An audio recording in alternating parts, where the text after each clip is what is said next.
제 나이 73, 김미자입니다. 제 인생을 한마디로 줄이면 아마 시장이 아닐까 싶어요. 동트기 전 새벽에 일어나 좌판을 깔고 해가 뉘엿뉘엿 저물 때까지 목청껏 채소를 팔았습니다. 수십 년을 그렇게 살았어요. 시장 바닥에는 온갖 군상의 인간들이 다 모입니다. 푼돈 깎으려는 사람, 슬쩍 물건 더 얹어가려는 사람, 인심 좋은 척하며 외상 달라는 사람. 그 틈바구니에서 살아남으려면 사람 얼굴만 봐도 그 속을 대강은 꿰뚫어 볼 줄 알아야 했지요. 그렇게 억척스럽게 살아온 덕에 반반한 빌라 한 채를 장만했고 제 유일한 자랑이자 희망인 아들 명수를 번듯하게 키워냈습니다. 명수는 그런 저를 닮지 않아 순하고 물렀지만 LA 갈비보다 제가 끓인 된장찌개를 더 좋아하는 속 깊은 놈으로 자라주었으니 그걸로 충분히 만족했습니다. 그런 아들이 드디어 장가를 간다며 한 여자를 데리고 왔을 때 제 인생의 마지막 숙제까지 다 끝내는 기분이었습니다. 며느리가 될 정수아라는 아이는 어쩜 그리 훤하고 예쁜지 꼭 텔레비전 드라마에서 튀어나온 주인공 같더군요. 첫인상은 완벽 그 자체였어요. 제 앞에서 두 손을 공손히 모으고 어찌나 예의 바르게 행동하는지. 제가 내놓은 싸구려 믹스커피를 마시면서도 어머니, 어쩜 커피를 이렇게 맛있게 타세요? 제가 마셔본 커피 중에 제일 맛있어요라며 호들갑을 떨었습니다. 시장에서 잔뼈가 굵은 제 눈에 그 모습이 조금 과장되어 보였지만 아들놈이 좋아서 해벌쭉하는 얼굴을 보니 차마 나쁜 생각은 할 수 없었지요. 그래, 요즘 애들은 표현이 좀 풍부할 뿐이겠지. 스스로를 다독였습니다. 결혼식 날 수아는 정말 눈이 부시게 아름다웠습니다. 순백의 드레스를 입은 모습이 꼭 천사 같았어요. 제 손을 꼭 잡고는 어머니, 이제 제가 어머니 딸할게요.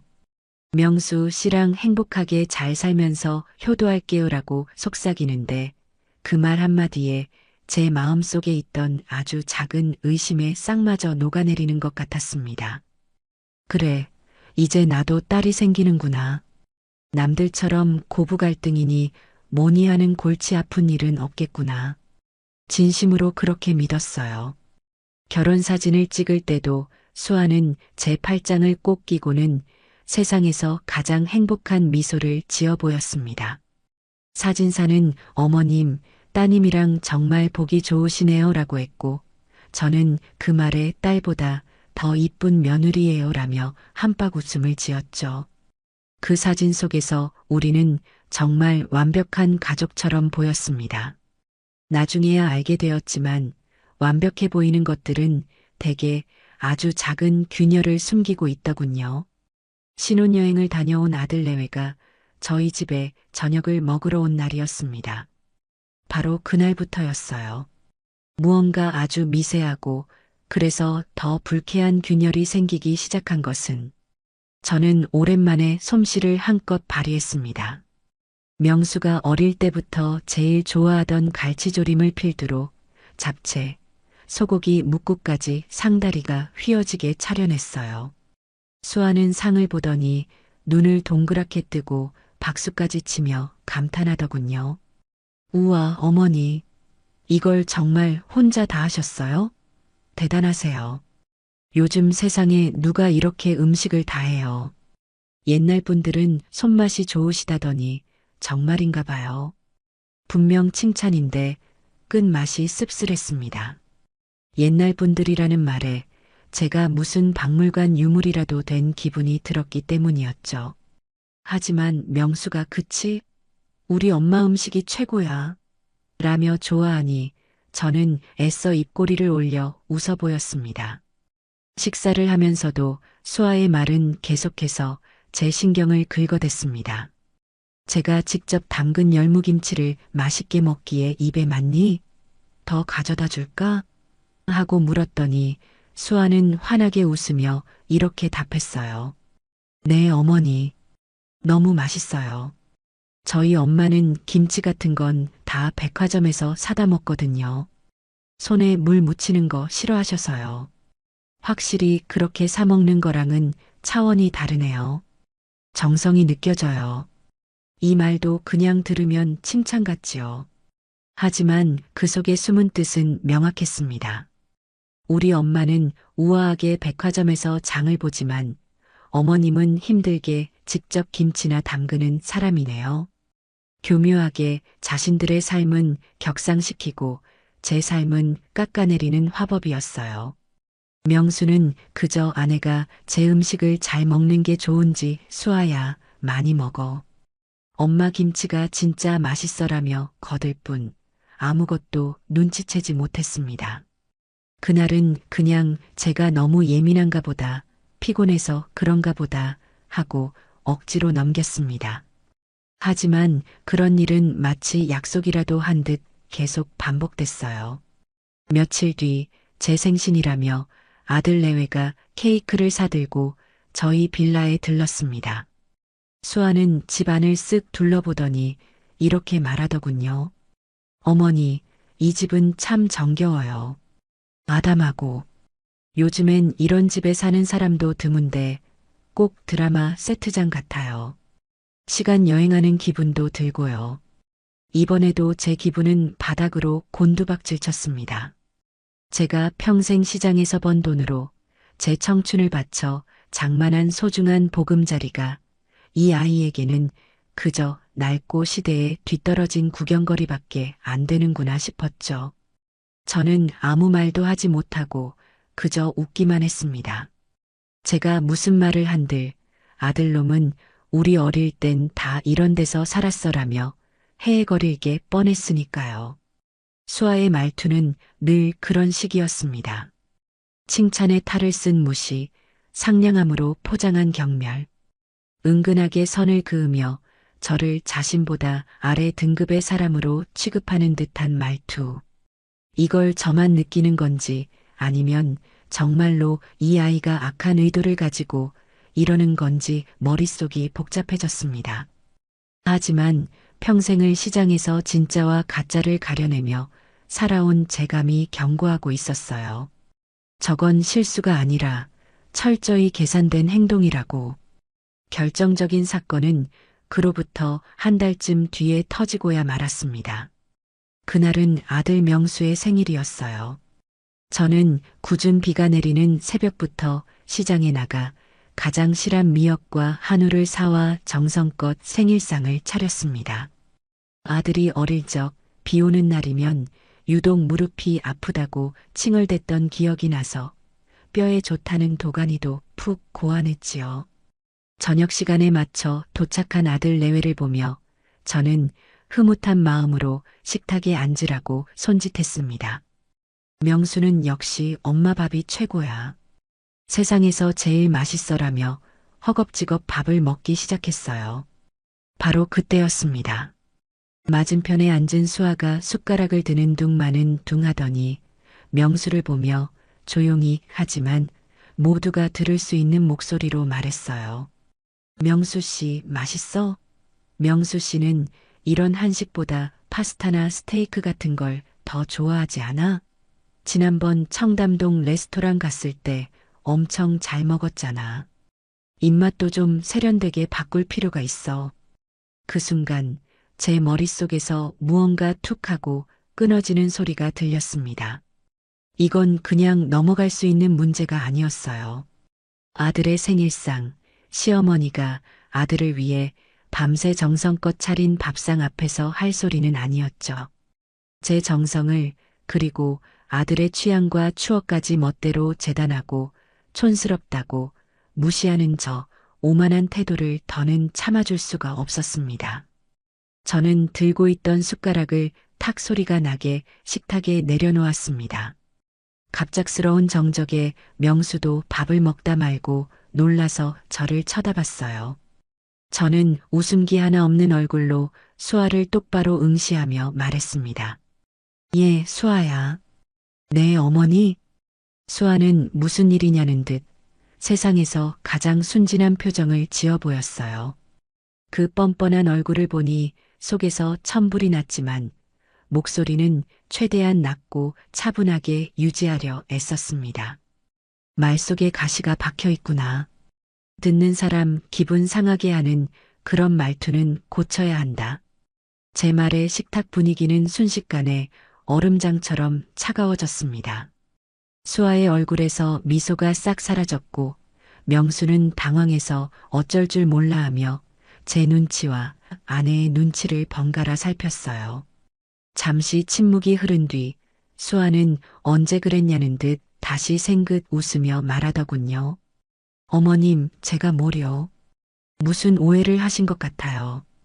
저는 그냥 명수 씨가 워낙 서양 음식을 좋아하니까 혹시 입에 안 맞을까봐 걱정돼서 그런 건데 제 뜻이 잘못 전달됐나 봐요.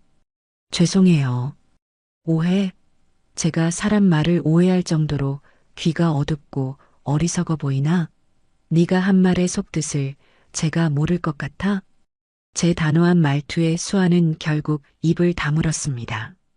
문제는 제 아들놈이었어요. 명수는 제게 다가와 조심스럽게 팔을 붙잡으며 말했습니다. 엄마, 왜 그래? 수아가 정말 나쁜 뜻으로 한 말이 아니잖아. 그냥 표현이 서툴러서 그런 거지. 엄마가 너무 예민하게 받아들이는 거야. 제 생일인데 다 같이 좋게 넘어가요. 네. 그 말을 듣는 순간 저는 아들에 대한 서운함과 깊은 배신감에 눈앞이 캄캄해졌습니다.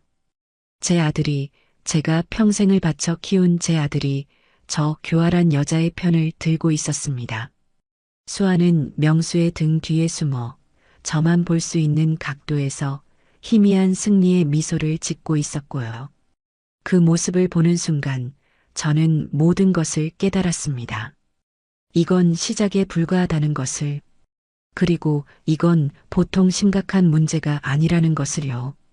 이 집안의 평화를 지키기 위해서, 그리고 사람 보는 눈이 어두운 제 아들을 지키기 위해서라도 저는 더 이상 참고 웃어주기만 하는 순한 시어머니가 될 수 없다는 것을요. 아들놈 생일상 앞에서 그 난리를 치른 후 저희 집에는 냉기가 감돌았습니다. 명수는 제 눈치를 보느라 또 아내 비위를 맞추느라 안절부절 못했고 그 모습이 제 속을 더 뒤집어 놓았지요. 수아는 며칠간 저희 집에 발길을 끊었습니다. 보나 마나 제 아들놈 앞에서 눈물이라도 짰겠지요. 어머님이 나를 미워하신다. 내가 뭘 그렇게 잘못했느냐 하면서요. 제가 그 아이의 속을 모를 줄 알고 저는 그저 묵묵히 제 할 일을 했습니다. 새벽같이 일어나 시장에 나가고 해질녘까지 손님들과 실랑이 하며 채소를 팔았어요.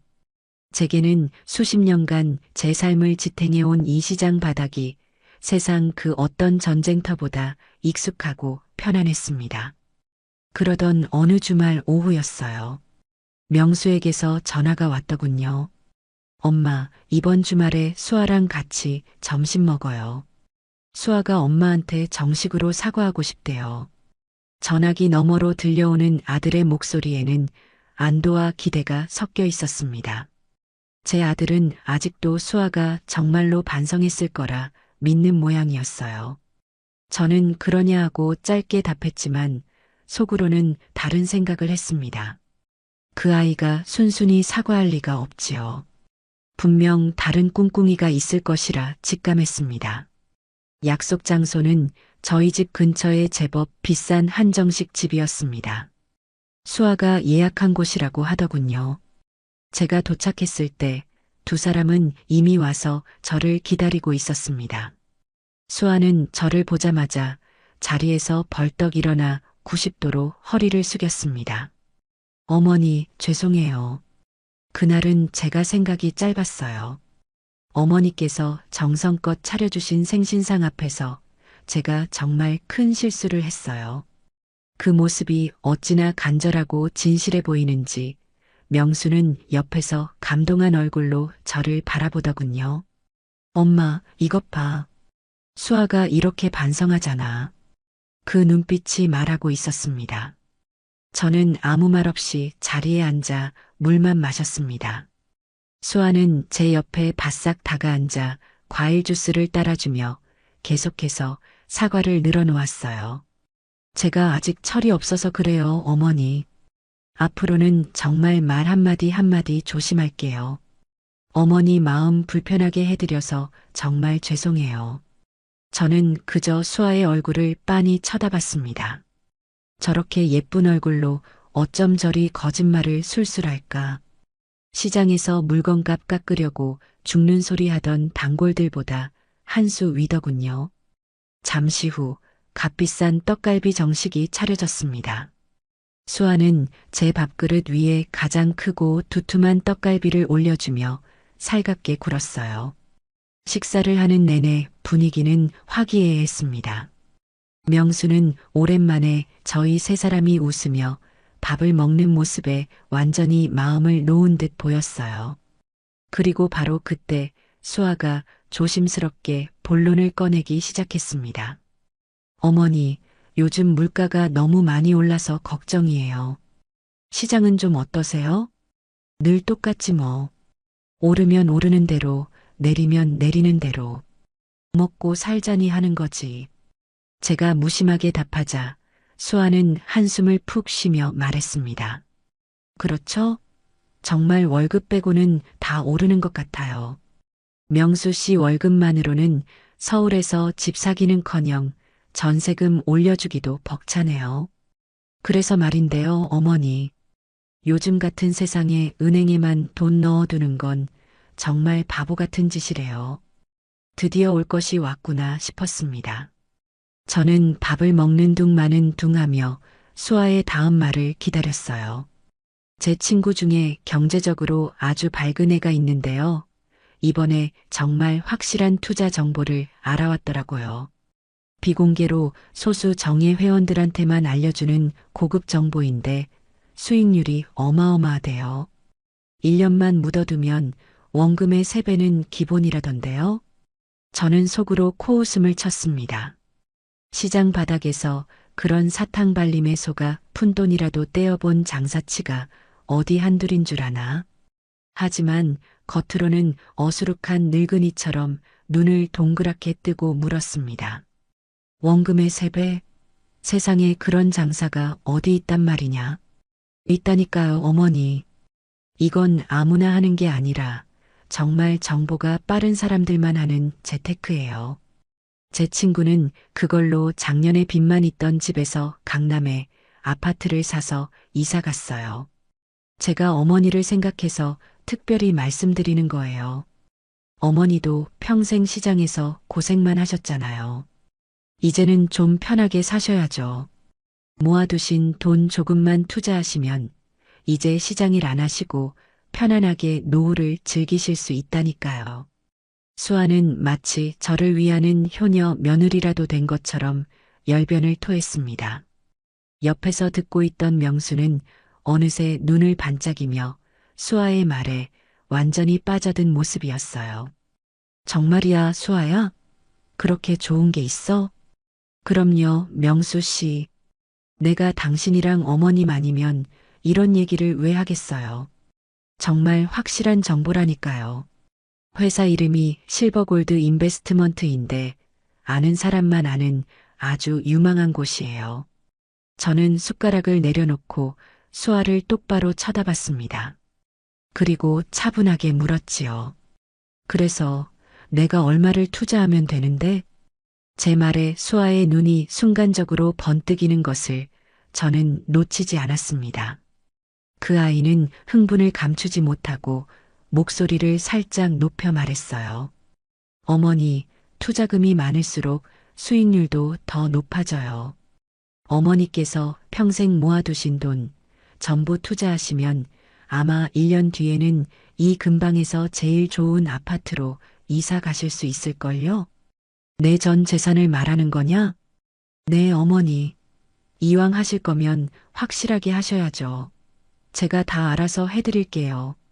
계약서 쓰는 것부터 돈 보내는 것까지. 어머니는 그냥 가만히 앉아서 돈 버시면 돼요. 저는 잠시 아무 말도 하지 않았습니다.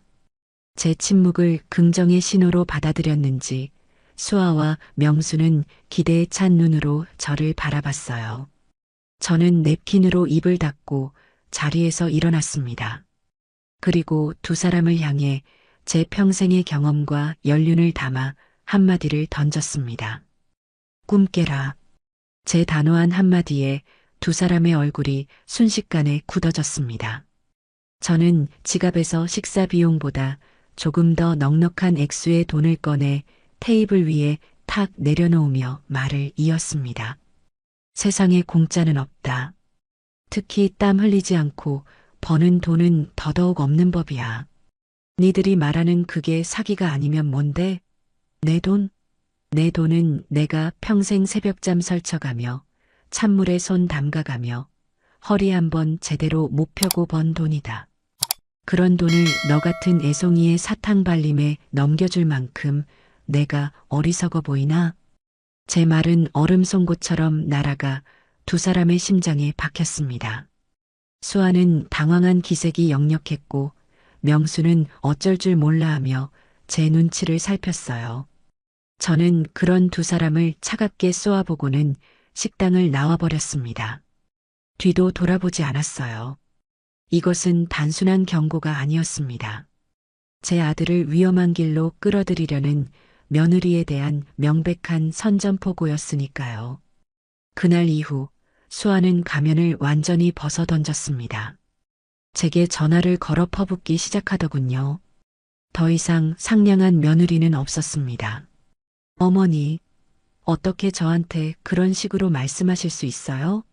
제가 어머니를 얼마나 생각해서 드린 말씀인데. 시끄럽다. 두 번 다시 그따위 소리 하려거든 전화하지 마라. 어머니는 평생 그렇게 시장 바닥에서 푼돈만 만지시니 돈 무서운 줄 모르시는 거예요. 그러니 발전이 없는 거라고요. 명수 씨가 왜 저렇게 답답하고 꽉 막혔는지 이제 알겠네.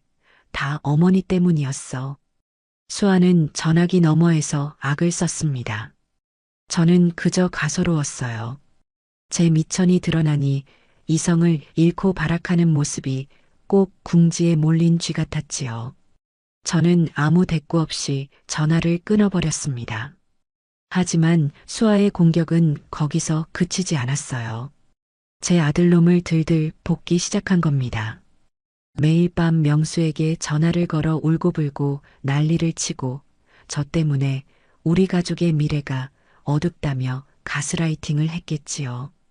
명수는 며칠이 멀다 하고 제게 찾아와 수아 좀 용서해 주면 안 되겠냐고 수아가 절대 나쁜 뜻으로 그런 게 아니라고 저를 설득하려 했습니다. 저는 그런 아들을 볼 때마다 속이 상해 견딜 수가 없었어요. 결국 터질 날이 오고야 말았습니다. 며칠간 가게 일로 바빠 아들 내외에게 신경을 쓰지 못하고 있던 어느 날 저녁이었어요. 명수에게서 다급한 목소리로 전화가 왔습니다. 수아가 갑자기 쓰러졌다는 것이었어요. 저는 가슴이 철렁 내려앉아 불이 나게 택시를 잡아타고 아들네 집으로 향했습니다. 현관문을 열고 들어서자 명수는 울상이 되어 저를 맞았고 수아는 소파에 이불을 덮고 누워 끙끙 앓는 소리를 내고 있었습니다. 엄마 어떻게 해? 수아가 엄마 때문에 스트레스를 너무 받아서 몸져 누웠어. 병원에 가자고 해도 싫다고 하고. 저는 말없이 소파로 다가가 수아의 이마에 손을 얹었습니다. 열은 없었어요. 꾀병이라는 것을 단박에 알아차렸지요. 저는 이불을 확 걷어내며 말했습니다. 일어나라. 제 섯을 퍼런 목소리에 수아는 움찔하며 눈을 떴습니다. 명수는 제 행동에 놀라 엄마 왜 이래? 라며 저를 말렸어요. 저는 아들을 옆으로 밀치고 누워있는 수아를 똑바로 내려다보며 말했습니다. 네가 짜는 연극 언제까지 할 거냐? 그따위 수작으로 내 아들 속여먹을 생각 마라. 그러자 수아가 벌떡 몸을 일으켜 앉으며 제게 소리쳤습니다.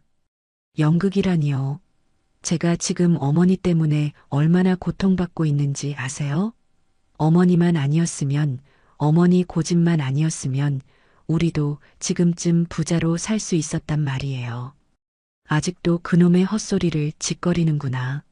내가 너 그 버르장머리 없는 말투 마지막으로 경고한다고 했을 텐데. 제 차가운 경고에 수아는 순간적으로 이성을 완전히 잃고 말았습니다. 그 아이는 눈이 뒤집혀 당신이 뭔데 나한테 이래라 저래라야 라고 소리치며 독이 오른 살쾡이처럼 제게 달려들었습니다. 그리고는 제 머리채를 움켜쥐려고 두 손을 뻗었지요. 명수가 수아야 안 돼 라고 소리치는 것과 거의 동시였습니다. 하지만 수아의 손이 제 머리카락에 닿기 전 저는 반사적으로 몸을 움직였습니다. 수십 년 전 시장에서 술 취한 남봉꾼들이 좌판을 엎으며 행패를 부릴 때 그들을 제압하기 위해 어깨너머로 배웠던 기술이었어요. 저는 수아의 손목을 정확하게 잡아채고 제 몸에 무게를 실어 가볍게 비틀었습니다. 아! 하는 비명과 함께 수아의 몸은 힘없이 바닥으로 고꾸라졌어요. 저는 수아의 팔을 등 뒤로 꺾어 꼼짝 못하게 제압한 채 그 아이의 귓가에 나지막이 속삭였습니다. 사람 잘못 봤다, 애송아. 내가 시장 바닥에서 어떤 사람들을 상대하며 살아왔는지 너는 상상도 못할 것이다. 수아는 고통과 충격 그리고 경악이 뒤섞인 눈으로 저를 올려다봤습니다. 명수는 그 자리에 얼어붙어 아무 말도 하지 못하고 있었고요. 집 안에는 수아의 거친 숨소리와 제 차가운 목소리만이 울려 퍼졌습니다. 평화로웠던 저희 가족의 관계는 바로 그날 밤 완전히 박살이 나고 말았습니다. 그날 밤 아들네 집에서 벌어진 소동은 제게 하나의 확신을 주었습니다. 이것은 더 이상 단순한 고부 갈등이나 성격 차이의 문제가 아니라는 것을요. 며느리 정수아는 돈 문제 때문에 이성을 잃었고 그 절박함이 제 아들까지 위험에 빠뜨리고 있었습니다. 제압당한 채 바닥에 쓰러져 있던 수아는 고통에 찬 신음을 흘리면서도 눈으로는 저를 죽일 듯이 노려봤어요. 그 눈빛에서 저는 단순한 분노가 아닌 무언가에 쫓기는 사람의 절박함과 공포를 읽었습니다.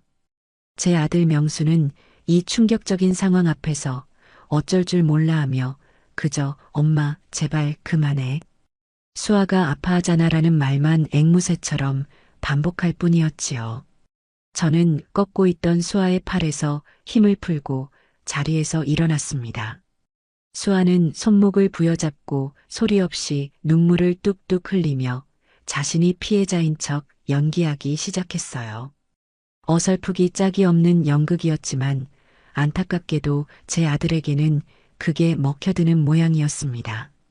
명수는 곧장 수아에게 달려가 그녀를 부축해 일으키며 저를 원망스러운 눈으로 쳐다봤습니다. 엄마, 어떻게 수아한테 이럴 수가 있어? 아무리 그래도 그렇지.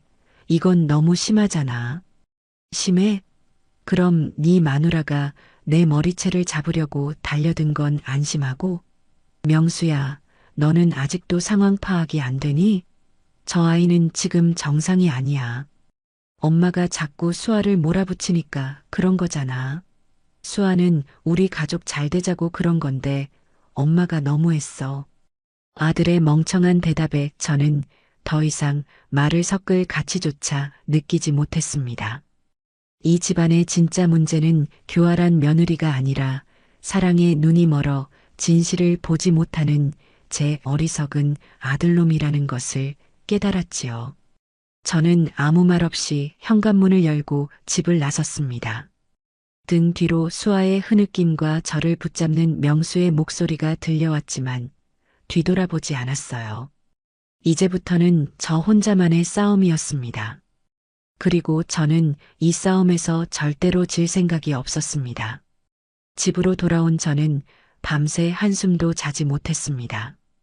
분노와 서운함 때문이 아니었어요.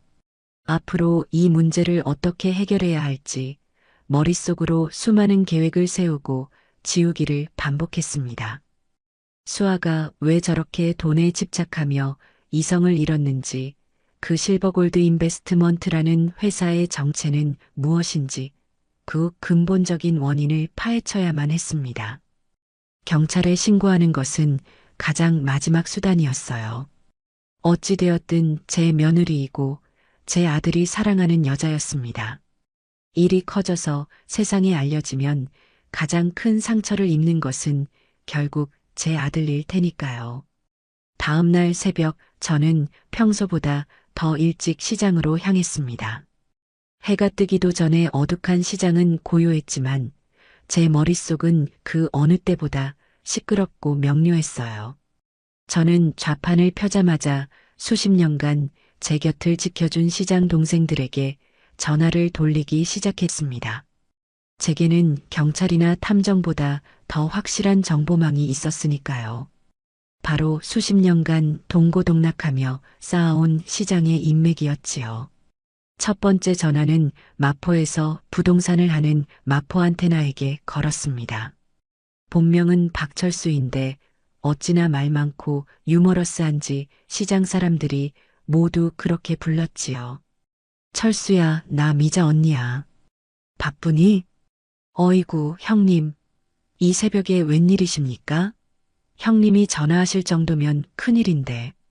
사람 하나 그리고 회사 하나만 좀 알아봐줘. 이름은 정수아, 29살. 그리고 실버골드 인베스트먼트라는 회사다. 네 능력이라면 등기부등본 떼보는 것부터 시작해서 사업자 등록 정보까지는 금방 알아볼 수 있잖니. 철수는 군소리 없이 알겠습니다, 형님. 바로 알아보고 연락드리겠습니다라고 대답했습니다.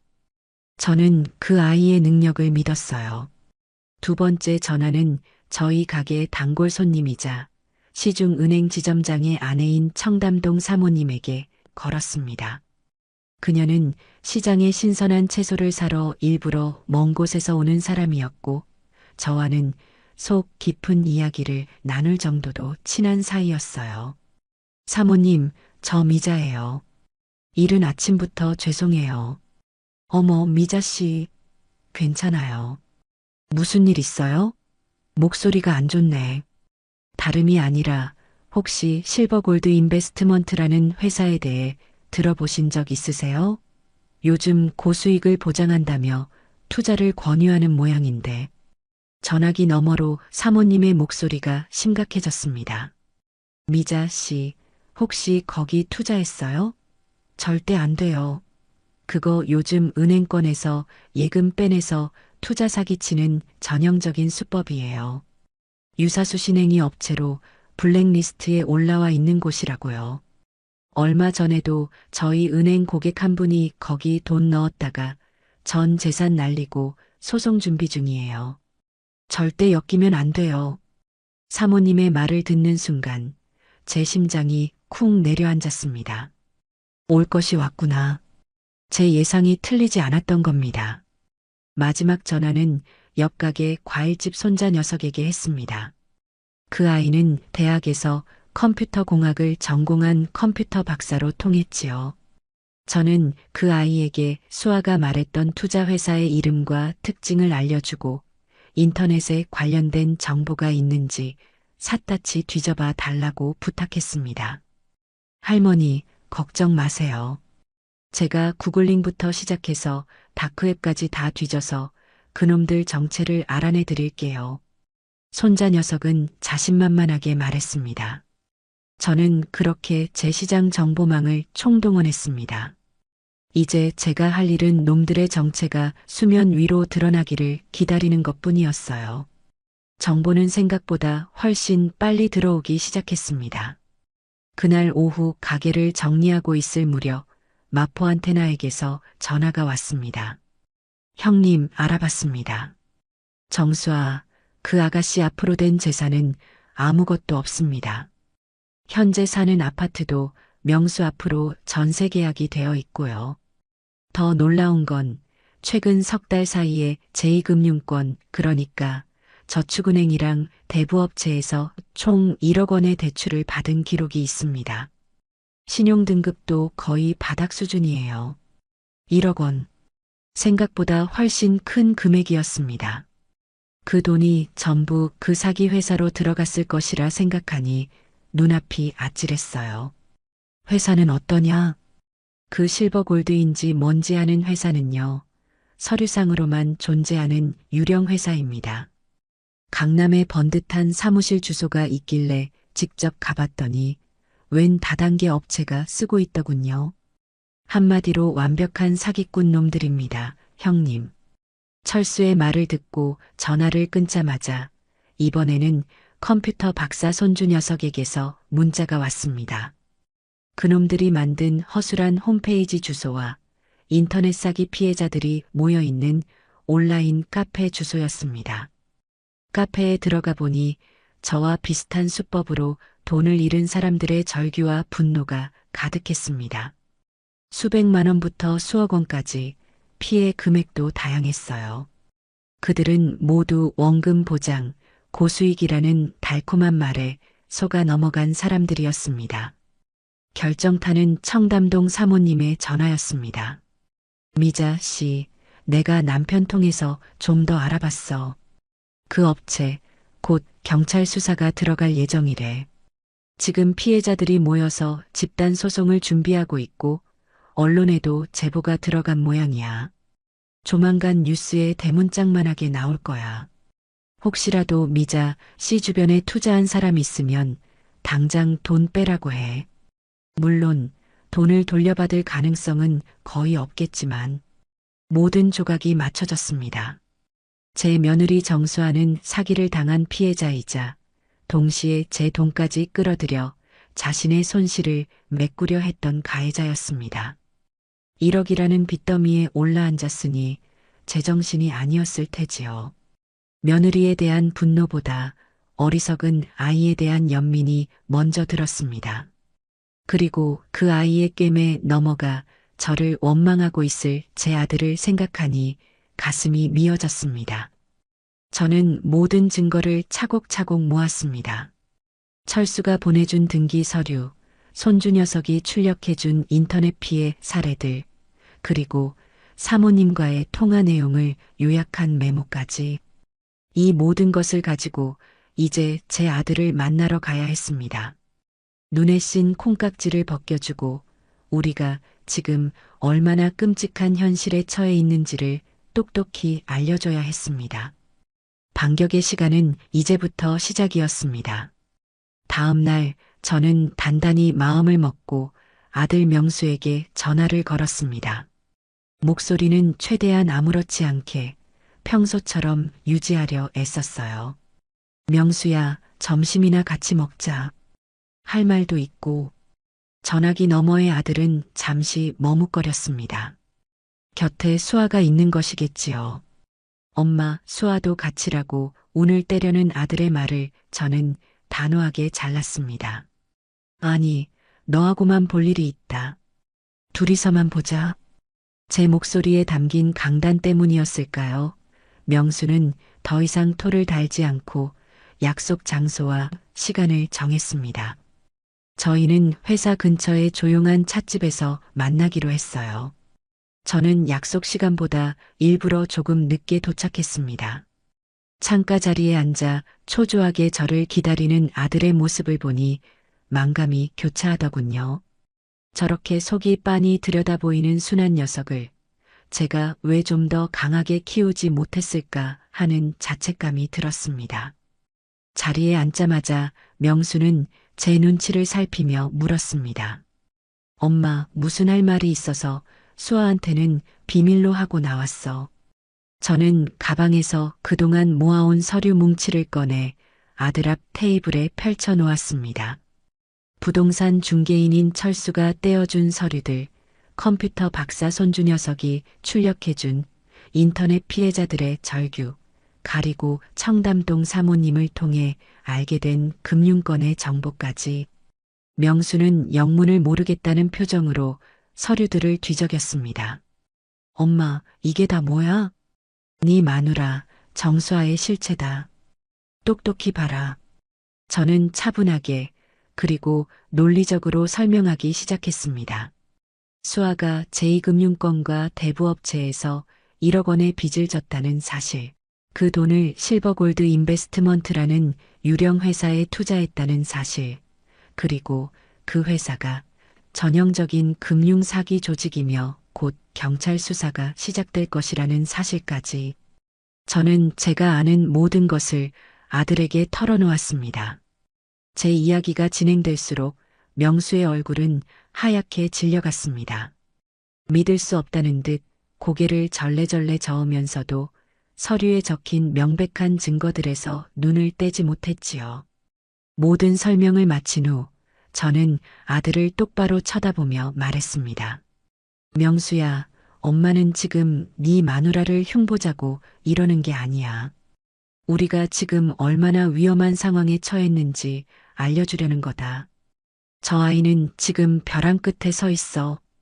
그리고 너까지 그 낭떠러지로 끌고 들어가려 하고 있단 말이다. 저는 아들이 이 충격적인 진실 앞에서 이성을 되찾기를 바랐습니다. 저와 함께 이 문제를 해결해 나갈 것이라 믿었어요. 하지만 사랑이라는 것은 때로 사람의 눈과 귀를 완벽하게 멀게 만드는 모양입니다. 한참 동안 충격에 빠져 있던 명수가 고개를 들었을 때 그의 눈에는 슬픔이나 분노가 아닌 저에 대한 깊은 불신과 원망이 담겨 있었습니다. 이런다고 내가 엄마 말을 믿을 것 같아요? 아들의 입에서 나온 첫 마디는 제 기대를 산산조각 냈습니다. 이건 다 엄마가 수아를 미워해서 꾸며낸 거잖아요. 우리 사이 갈라놓으려고 이런 것까지 준비한 거냐고. 명수야, 엄마는 처음부터 수아를 싫어했어. 그래서 어떻게든 흠집을 잡으려고 했던 거잖아. 수아가 얼마나 착하고 여린 사람인데 어떻게 이런 말도 안 되는 누명을 씌울 수가 있어. 엄마한테 정말 실망이야. 아들은 자리에서 벌떡 일어나 찻집을 나가버렸습니다. 저는 테이블 위에 흩어진 서류들을 보며 망연자실할 수밖에 없었어요. 벽에 대고 이야기하는 기분이었습니다. 제가 내민 진실의 증거들은 아들에게 그저 아내를 미워하는 시어머니의 모함으로밖에 보이지 않았던 겁니다. 저는 그 자리에 한참을 앉아 식어버린 차만 바라봤습니다. 가슴 한구석이 시리게 아파왔어요. 그날 이후 명수는 제 전화를 받지 않았습니다. 제가 보낸 문자에도 답이 없었고요. 저는 직감했습니다. 아들이 집에 돌아가 제가 했던 모든 이야기를 수아에게 털어놓았을 것이라는 것을, 그리고 수아는 그 상황을 역으로 이용해 제 아들을 더욱더 자기 편으로 만들었을 것이라는 것을요. 아마 눈물이라도 흘리며 어머님이 나를 이렇게까지 미워하시다니 나는 그냥 다 같이 잘 살고 싶었을 뿐인데. 명수 씨, 나 이제 어떻게 살아라며 동정심에 호소했겠지요. 제 예상은 틀리지 않았습니다. 며칠 뒤 부동산을 하는 철수에게서 다급한 전화가 걸려왔습니다. 형님, 큰일 났습니다. 명수가 자기 이름으로 된 아파트 전세 계약서 들고 와서 담보대출 받을 수 있는지 알아보고 갔습니다. 무슨 일이냐고 물어봐도 아무 말도 안 하고 얼굴만 시뻘개져서 돌아갔어요. 그 말을 듣는 순간 제 머리를 무언가가 세게 내리치는 듯한 충격을 받았습니다. 수아가 결국 제 아들까지 끌어들여 마지막 발악을 하고 있는 것이었습니다. 아마 명수에게는 이렇게 말했겠지요. 어머님이 우리를 안 도와주시니 이제 우리가 살 길은 이것밖에 없어.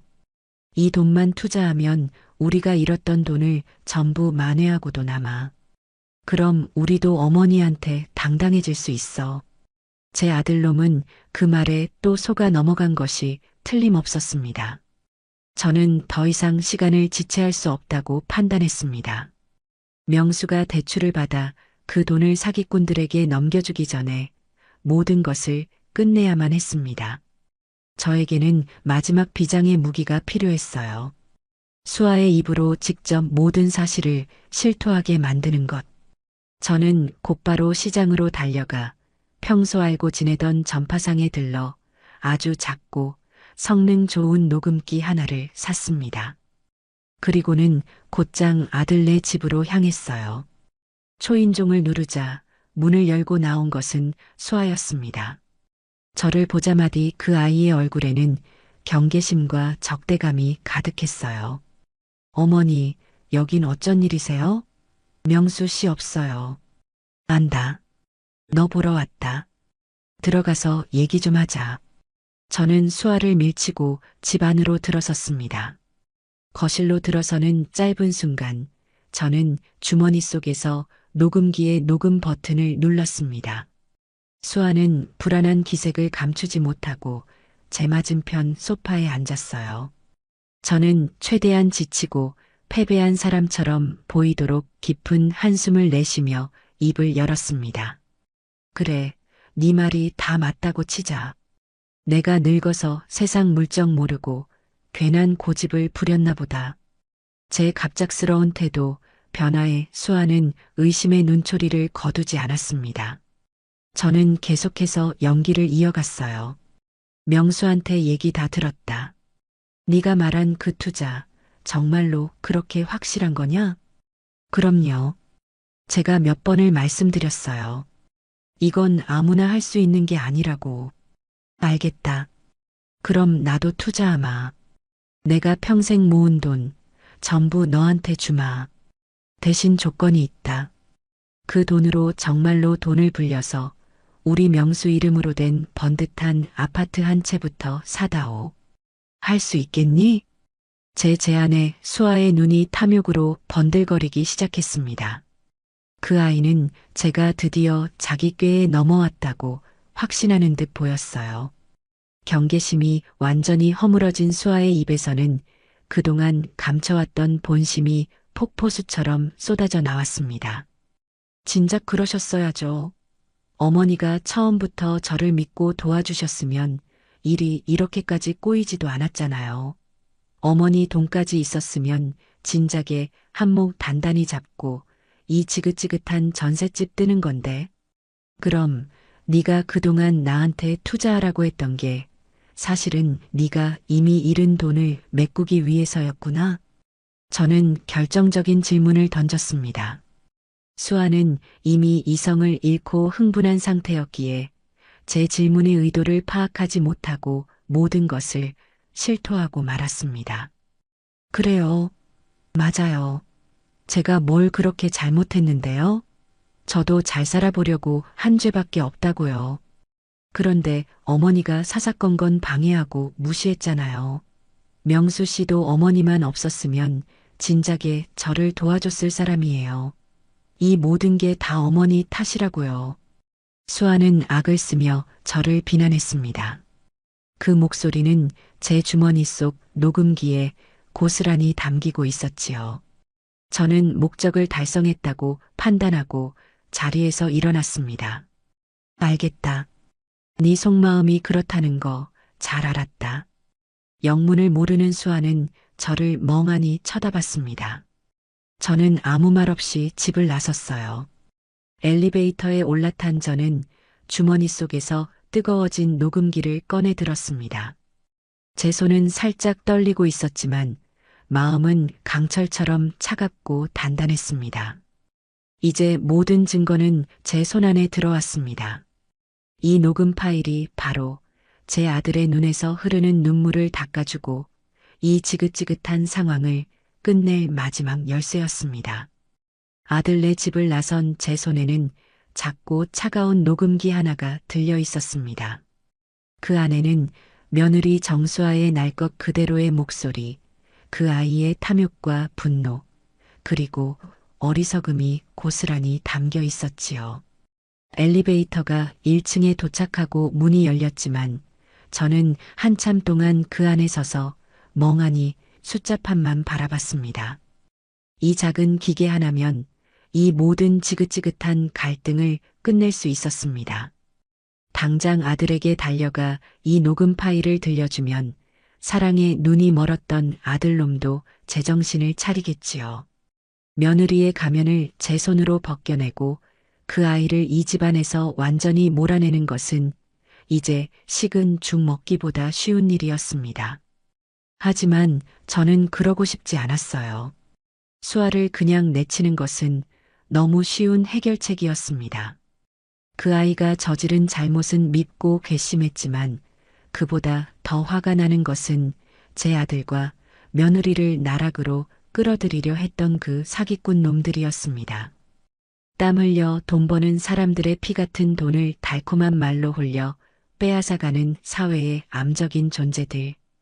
그들을 이대로 내버려 둔다면 또 다른 누군가가 저희 가족과 같은 고통을 겪게 될 것이 뻔했습니다. 그리고 무엇보다 사기를 당해 1억이라는 빚더미에 올라앉은 며느리를 그냥 내쫓는다고 해서 문제가 해결되는 것이 아니었어요. 그 빚은 고스란히 제 아들 명수의 몫으로 돌아올 테니까요.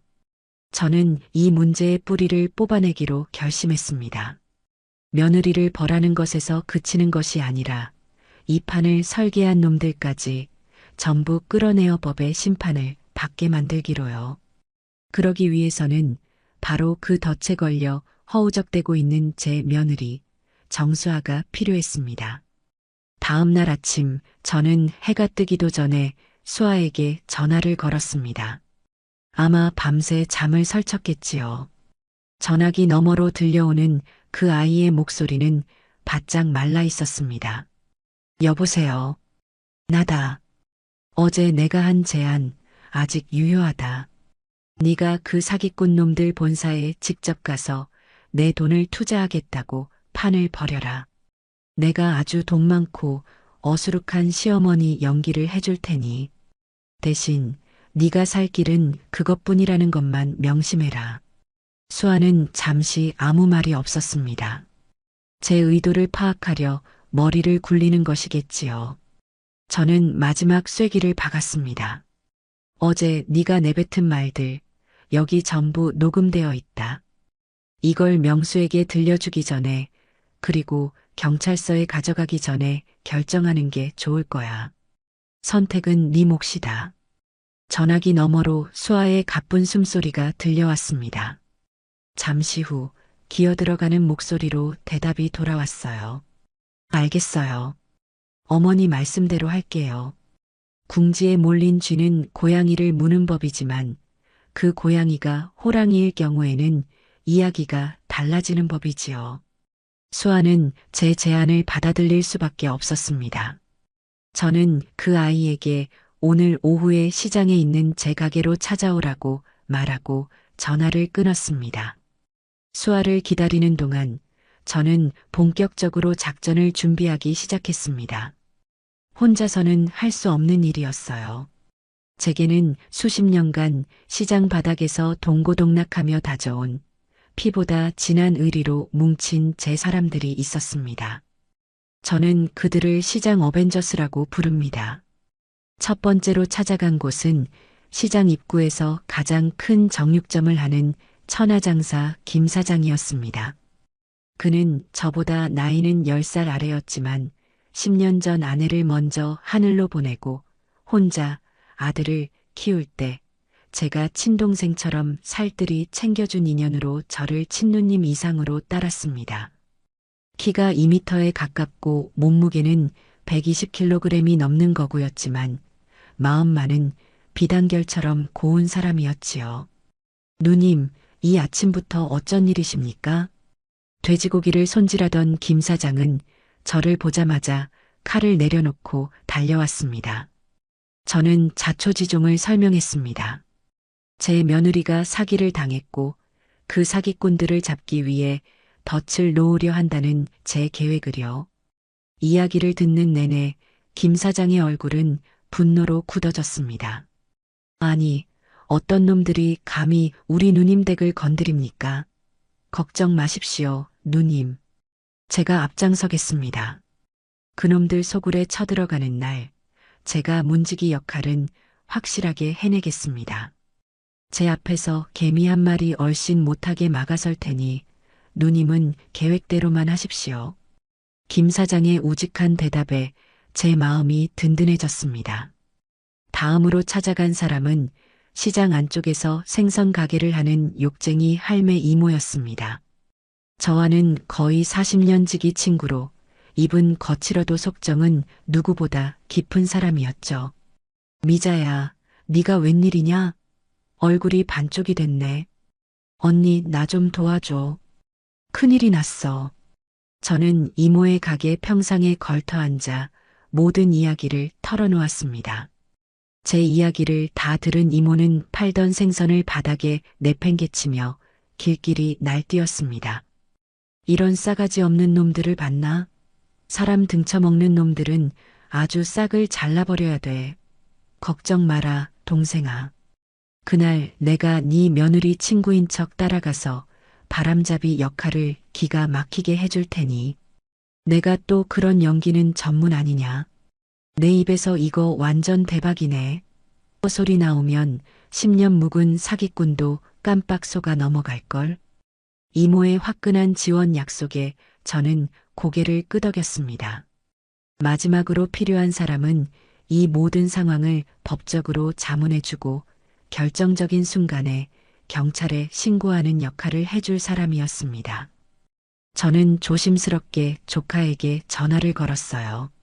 제 언니의 아들인 조카 녀석은 얼마 전에 사법고시에 합격해서 지금은 변호사 사무실에서 수습으로 일하고 있었습니다. 이모, 무슨 일이에요? 성민아, 바쁘니? 이모가 급하게 자문 구할 게 있어서. 저는 조카에게도 모든 상황을 설명했습니다. 법률가답게 조카는 제 이야기를 아주 침착하게 듣고는 몇 가지 중요한 점들을 짚어주었습니다. 이모, 이건 전형적인 유사수신행위 사기 사건이에요. 가장 중요한 건 그들이 이모의 돈을 받으려고 하는 결정적인 순간을 포착하는 거예요. 계약서에 사인을 유도하거나 돈을 넘겨받으려고 할 때 현장을 덮쳐야 현행범으로 체포할 수 있어요. 제가 그날 동행해서 법적인 증거가 될 만한 것들을 전부 기록하고 타이밍에 맞춰 경찰에 신고할게요. 걱정 마세요. 똑 부러지는 조카의 말에 제 계획은 마지막 퍼즐 조각을 맞춘 것처럼 완벽해졌습니다. 천하장사 김 사장, 욕쟁이 할매 이모, 그리고 변호사 조카까지. 저의 시장 어벤져스가 모두 모인 셈이었지요. 오후가 되자 약속대로 수아가 제 가게로 찾아왔습니다. 며칠 사이에 얼굴이 반쪽이 되어 있었고 눈은 퀭했어요. 저는 그 아이를 가게 뒤편의 작은 창고로 데리고 들어갔습니다. 그리고는 제가 세운 계획을 차근차근 설명하기 시작했습니다. 모레 오전에 그놈들 사무실로 찾아갈 거다. 너는 나를 돈은 많지만 세상 물정 모르는 시어머니라고 소개하고 나는 며느리 등살에 못 이겨 투자 설명회 한번 들어보러 온 부잣집 노인 연기를 할 거다. 너는 옆에서 바람만 잡으면 돼. 내가 하는 말에 맞장구 치고 이 투자가 얼마나 대단한지 계속해서 나를 설득하는 척해라. 할 수 있겠니? 수아는 말없이 고개만 끄덕였습니다. 그 눈에는 더 이상 도끼나 반항심이 서려 있지 않았어요. 그저 모든 것을 체념한 사람의 공허함만이 남아있을 뿐이었죠. 그리고 가장 중요한 것. 그놈들이 계약서를 내밀고 내 돈을 받으려는 순간 내가 기침을 크게 2번 할 거다. 그게 신호다. 무슨 일이 있어도 놀라거나 당황해서는 안 돼. 알겠니? 수아는 여전히 고개만 끄덕였습니다. 저는 창고 구석에 놓아두었던 낡은 여행 가방을 꺼내 그 아이 앞에 내려놓았습니다. 이 안에 현금 5억이 들어있는 것처럼 보이게 만들 거다. 위에는 진짜 5만 원권 몇 장을 깔고 그 밑에는 신문지를 채워서 이 가방을 들고 가는 역할은 네가 해야 한다. 그래야 그놈들이 너를 더 믿을 테니까. 수아는 텅 빈 눈으로 그 낡은 여행 가방을 내려다봤습니다. 자신이 얼마나 어리석고 위험한 일에 발을 들였는지 이제야 뼈저리게 느끼는 듯 보였습니다. 저는 그 아이의 어깨를 가만히 두드리며 말했습니다. 이 일이 끝나면 네가 진 빚 1억, 그리고 네가 저지른 잘못, 전부 처음부터 다시 생각해보자. 네가 어떻게 하느냐에 따라 너에게도 다시 한번 기회가 주어질 수 있다. 그 말을 끝으로 저는 수아를 돌려보냈습니다. 이제 모든 준비는 끝났습니다. 사기꾼들을 잡기 위한 덫은 완벽하게 설치되었고 미끼는 제 스스로 덫 안으로 걸어 들어갈 준비를 마쳤습니다. 이틀 뒤 저는 제 인생을 건 가장 큰 판을 벌이게 될 것이었습니다. 작전 당일 하늘은 거짓말처럼 맑았습니다. 저는 평소처럼 새벽에 일어나 시장 일을 봤지만 마음은 온통 강남의 그 사기꾼 소굴에 가 있었지요. 오전 10시 저는 시장 동료들에게 잠시 가게를 맡기고 약속 장소로 향했습니다. 약속 장소인 시장 앞 버스 정류장에는 저의 든든한 시장 어벤져스가 모두 모여 있었습니다. 천하장사 김 사장은 평소 입던 피 묻은 작업복 대신 몸에 꽉 끼는 양복을 차려입고 와서 어색하게 서 있었습니다. 그 모습이 어찌나 우스꽝스러운지 저도 모르게 웃음이 터질 뻔했어요. 욕쟁이 할매 이모는 화려한 꽃무늬 블라우스에 진주 목걸이까지 하고 나타나 누가 봐도 돈 좀 있는 집 사모님 행색이었습니다. 변호사 조카 성민이는 깔끔한 정장 차림에 서류 가방까지 들고 와서 제가 믿는 구석이라는 것을 온몸으로 보여주고 있었지요. 그리고 마지막으로 조금 떨어진 곳에 수아가 문제의 돈 가방을 들고 초조한 얼굴로 서 있었습니다. 저는 모두를 둘러보며 마지막으로 작전을 확인했습니다. 김 사장은 나하고 수아가 사무실로 들어간 뒤 10분 후에 건물 입구에서 담배 피우는 척하며 대기해 누가 나오거나 들어가려 하면 그 덩치로 최대한 길을 막고 시간을 끌어. 성민이 너는 근처 카페에서 노트북 켜놓고 대기하다가 내가 신호를 보내면 바로 경찰에 신고하고 사무실로 뛰어들어와. 이모는 나하고 같이 들어가서 내 옆방에서 상담받는 부자 친구 연기 알지? 모두가 비장한 얼굴로 고개를 끄덕였습니다. 저는 수아에게 다가가 나지막이 말했습니다. 이제부터 너는 내 며느리가 아니라 내 돈을 노리는 사기꾼과 한패다. 연기, 똑바로 해라. 네 인생이 걸린 문제다. 수아는 마른 침을 삼키며 고개를 끄덕였습니다. 우리는 2대의 택시에 나눠 타고 강남으로 향했습니다. 택시 창밖으로 보이는 화려한 빌딩 숲을 보며 저는 수십 년 전 보따리 하나 들고 서울에 올라왔던 제 젊은 시절을 떠올렸습니다. 그때나 지금이나 이 거대한 도시는 가진 것 없는 사람들의 꿈을 먹고 자라는 괴물처럼 느껴졌지요. 실버골드 인베스트먼트라는 거창한 이름의 회사는 번화가의 한 오피스텔 건물 7층에 자리 잡고 있었습니다. 건물 자체는 번듯했지만 엘리베이터에서 내리자마자 느껴지는 분위기는 어딘가 모르게 엉성하고 저렴했어요. 유리문 안으로 보이는 사무실은 겉보기에는 그럴싸하게 꾸며져 있었습니다. 반짝이는 대리석 바닥에 벽에는 성공한 사람들의 명언 액자가 걸려 있었고 젊은 직원들은 모두 똑같은 유니폼을 입고 바쁘게 움직이는 척하고 있었지요. 하지만 시장에서 평생 진짜와 가짜를 구별하며 살아온 제 눈에는 그 모든 것이 가짜라는 게 보였습니다. 대리석은 진짜가 아닌 시트지였고 직원들의 미소는 어색했으며 그들의 눈빛에는 손님에 대한 존중이 아닌 먹잇감을 보는 탐욕이 서려 있었습니다. 저와 수아 그리고 이모가 사무실 안으로 들어서자 훤칠하게 생긴 젊은 남자가 달려와 90도로 인사를 했습니다. 어서 오십시오, 고객님. 정수아 고객님 소개로 오신 김미자 어머님이시죠? 말씀 많이 들었습니다. 저는 본부장 박진우라고 합니다. 저는 어수룩하고 돈 많은 시골 노인 연기를 시작했습니다. 일부러 주변을 두리번거리며 촌스럽게 감탄하는 척했지요. 어머, 어머, 여기가 말로만 듣던 그 회사구먼. 아주 번쩍번쩍하네. 서울은 뭐가 달라도 다르구먼. 제 연기에 박 본부장이라는 자의 입가에 희미한 미소가 번지는 것을 저는 놓치지 않았습니다.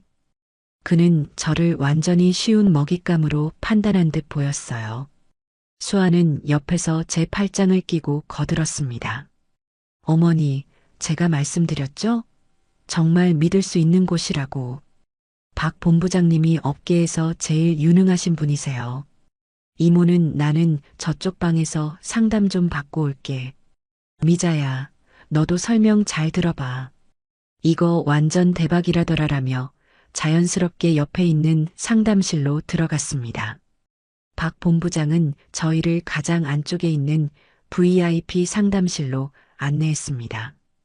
푹신한 가죽 소파에 앉자 젊은 여직원이 들어와 고급스러운 찻잔에 캐모마일 차를 내왔습니다. 모든 것이 돈 많은 사람들의 허영심을 자극하기 위해 치밀하게 계산된 연출이었지요. 박 본부장은 맞은편에 앉아 현란한 말솜씨로 자신들의 투자 상품에 대해 설명하기 시작했습니다. 그래프와 도표가 가득한 자료를 보여주며 알아듣지도 못할 전문 용어들을 섞어 썼지만 결론은 하나였습니다. 당신 돈을 우리에게 맡기면 아무런 노력 없이 부자가 될 수 있다. 저는 중간중간 일부러 멍청한 질문을 던졌습니다. 그래서 이 돈이 정말로 떼일 염려는 없는 거요? 내가 평생 시장에서 배추 팔아모은 돈인데. 어머님, 걱정 마십시오. 저희는 100% 원금을 보장해 드립니다. 이건 저희 회사와 고객님 사이의 약속입니다. 만약 손실이 발생할 경우 저희 회사가 전적으로 책임지는 조건의 계약서를 작성하게 됩니다. 뻔한 거짓말이었지요. 저는 마지막으로 확인 사살에 들어갔습니다. 우리 며느리가 그러는데 오늘 내가 5억을 가져왔다고 이 돈을 전부 투자하면 특별히 수익률을 더 쳐준다고 하던데 사실이요? 제 말에 박 본부장의 눈이 크게 흔들렸습니다.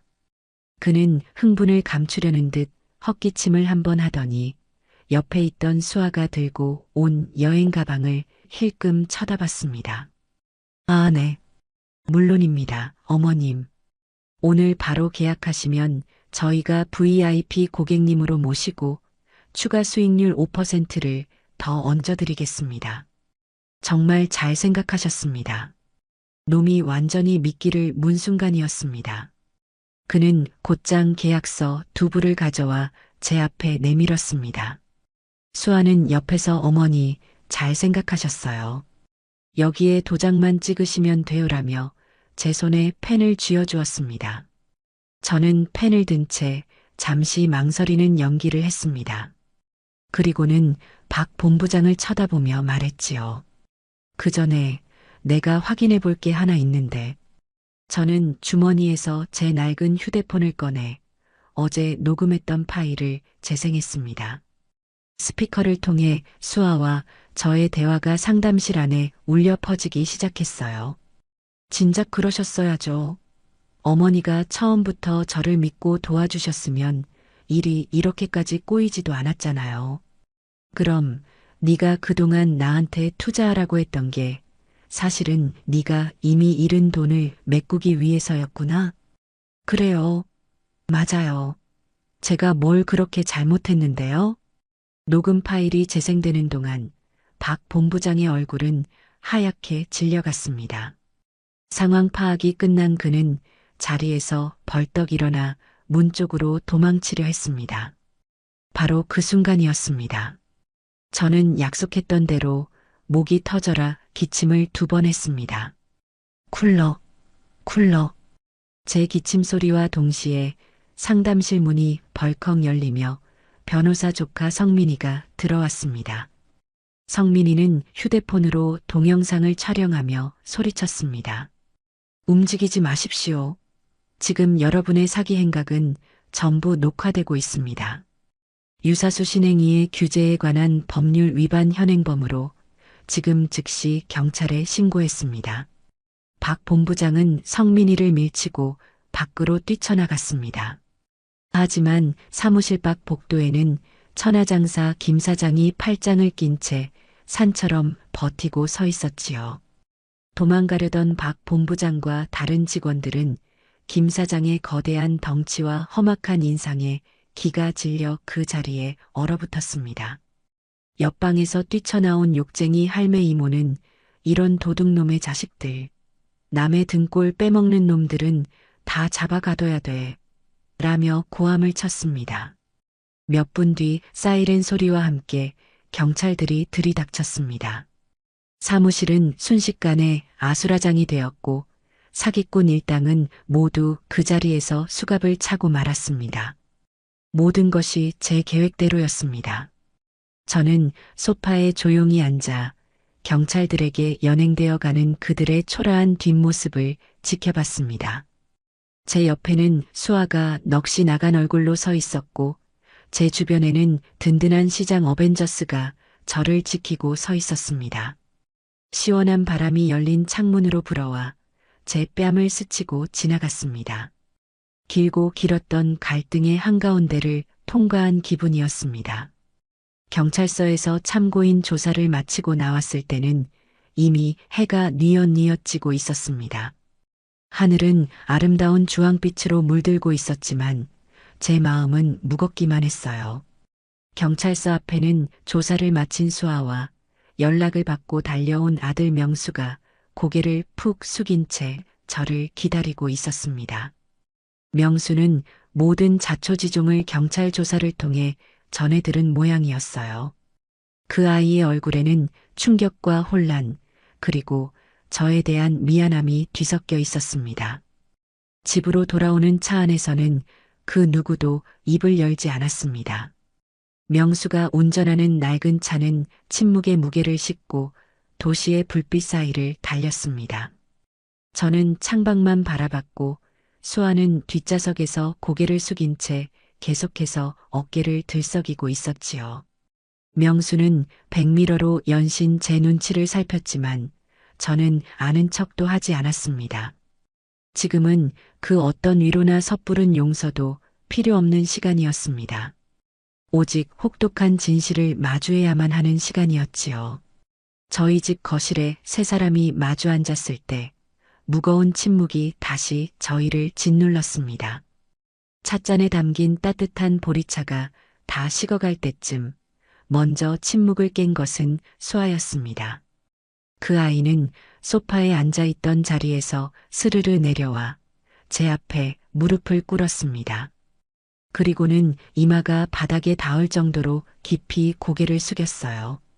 어머니, 제가 죽을 죄를 지었습니다. 죄송합니다.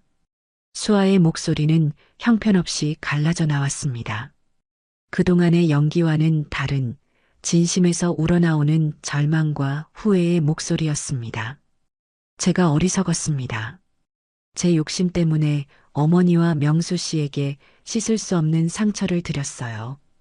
돈에 눈이 멀어 해서는 안 될 짓을 했습니다. 정말 죄송합니다. 수아는 오랫동안 고개를 들지 못하고 흐느꼈습니다.